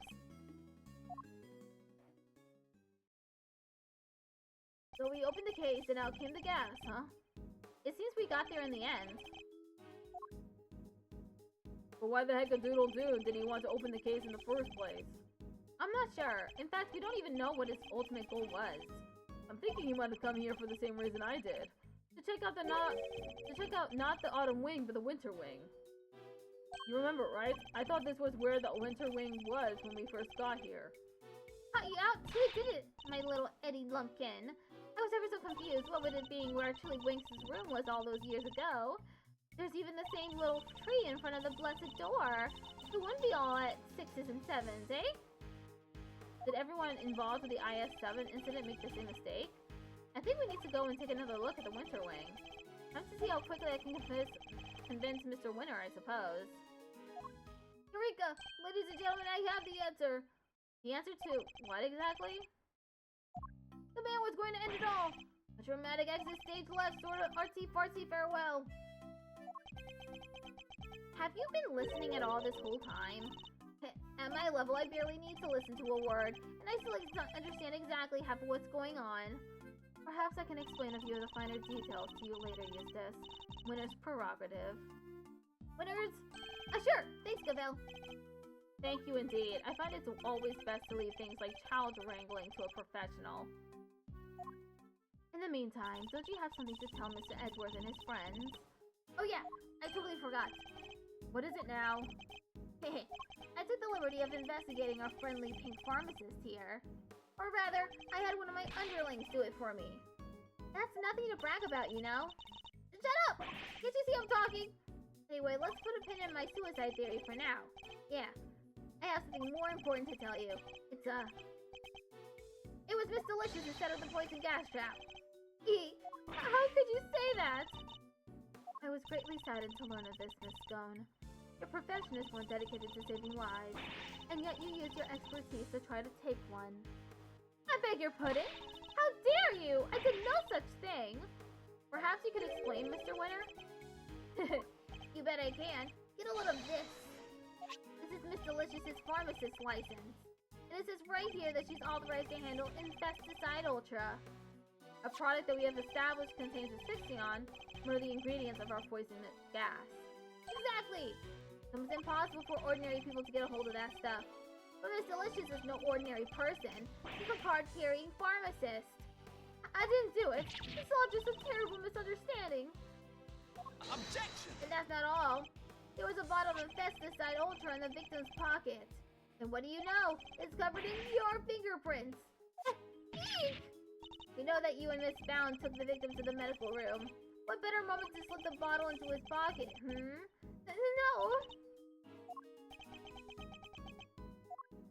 There was only one person on the premises licensed to carry Infesticide Ultra, and that was you, Miss Scone. Furthermore, you are acquainted with Miss Bound, the owner of the gallery, meaning you would have had access to the building. An ample opportunity to prepare your trap. No, dear, listen, you don't understand. That Infesticide Ultra was stolen from me. Lying will only lengthen your sentence, Miss Scone. I'm not lying. Oh, it's in my bag somewhere, I'm sure of it. What is she looking for? That's not it. And that's not it. That clock looks familiar. Ah, here we go. I knew it was in here somewhere. Look. And what is this? There's something written on it, I think. April 1st, complaint filed. Offense theft. Item stolen, Infesticide Ultra, 1 bottle. It's a crime report relating to a theft. A what? Yeah, you silly billies. I told you somebody pinched it off me. A week ago, no less. By which you mean to say that it was not in your possession at any point today? That's exactly what I mean to say. I think the bottle you found might be the one I lost. I always have some in my medicine bag, just in case, you know? And I'm supposed to keep my bag locked up tight, but, well, I'd forget my head if it wasn't screwed on. And now, thanks to silly old me, someone's gone and mixed up a cloud of poison gas with the stuff. I see. But why on earth would you carry such a hazardous substance around with you? Like I said, just in case. You never know when one of them might appear. You mean the ghastly little creatures that run around in people's nice clean kitchens type of them? You could just roll up a newspaper and whack! One and done! Belle, what do I do now? Of course. I think perhaps it might be wise to confirm the authenticity of the crime report, just to be safe. It can't hurt to verify Miss Scone's story, after all. He may be lying to us. Good idea! Alright, I'm gonna go give the precinct a call. Don't go anywhere. So Miss Scone might not be guilty after all. Indeed, if she really were the one who set up the poison gas trap, then I highly doubt she would have used a method that directly implicates her. So who do you think did it, Smiles? Someone with knowledge of the victim's likely behavior and the time and the means to prepare. 2 factors reported to one very specific person. Oh yeah? And who might that be? Don't leave us hanging, big guy. Who had the means to steal the Infesticide Ultra and dress one room up to look like another? Take that! Really only Miss Bound, the proprietor of these premises, could possibly have prepared in such a way. We'll need some solid evidence to support such a theory, nonetheless. So it was her, huh? Strange. It's like he already knew. Woo! Nice shooting, Malzarito. I might have to make that associate position a permanent deal. That is not what I was hoping for. I'm back with results. The police have confirmed that the theft really was reported and logged, which means we may have been a little hasty with some of our conclusions, team. You mean that every single one of your conclusions proved to be hogwash? No! I mean, we're only just getting started. Oh, then what's our next move? Well, first we need to go and talk to Miss Bound. And then I'll think about what to do after that. Who's this? Mr. Gusto's real destination appears to have been the Winter Wing. Perhaps it would be worth having someone investigate that room more thoroughly. Oh yeah, we should totally do that. Flatfoot, go investigate the Winter Wing. Yes, sir. Lavelle, we're going to talk to Miss Bound. Very good, Eustace. We'll join you if you don't mind.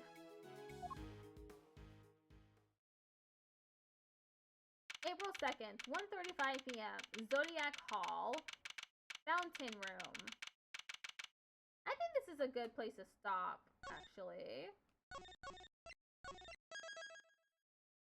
We're in the middle. Let's exit the game.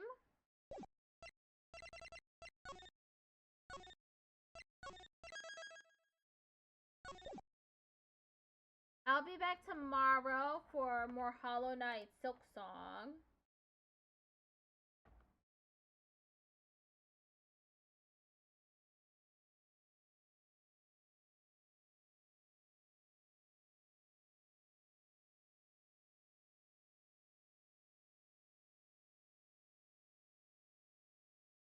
Follow if you want to follow.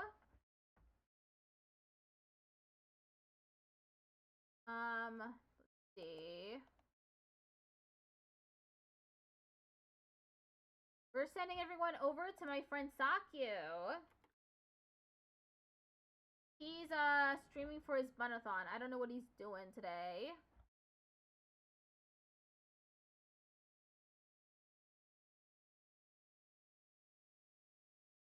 Thank you so much for the subscription and the donation to my coffee.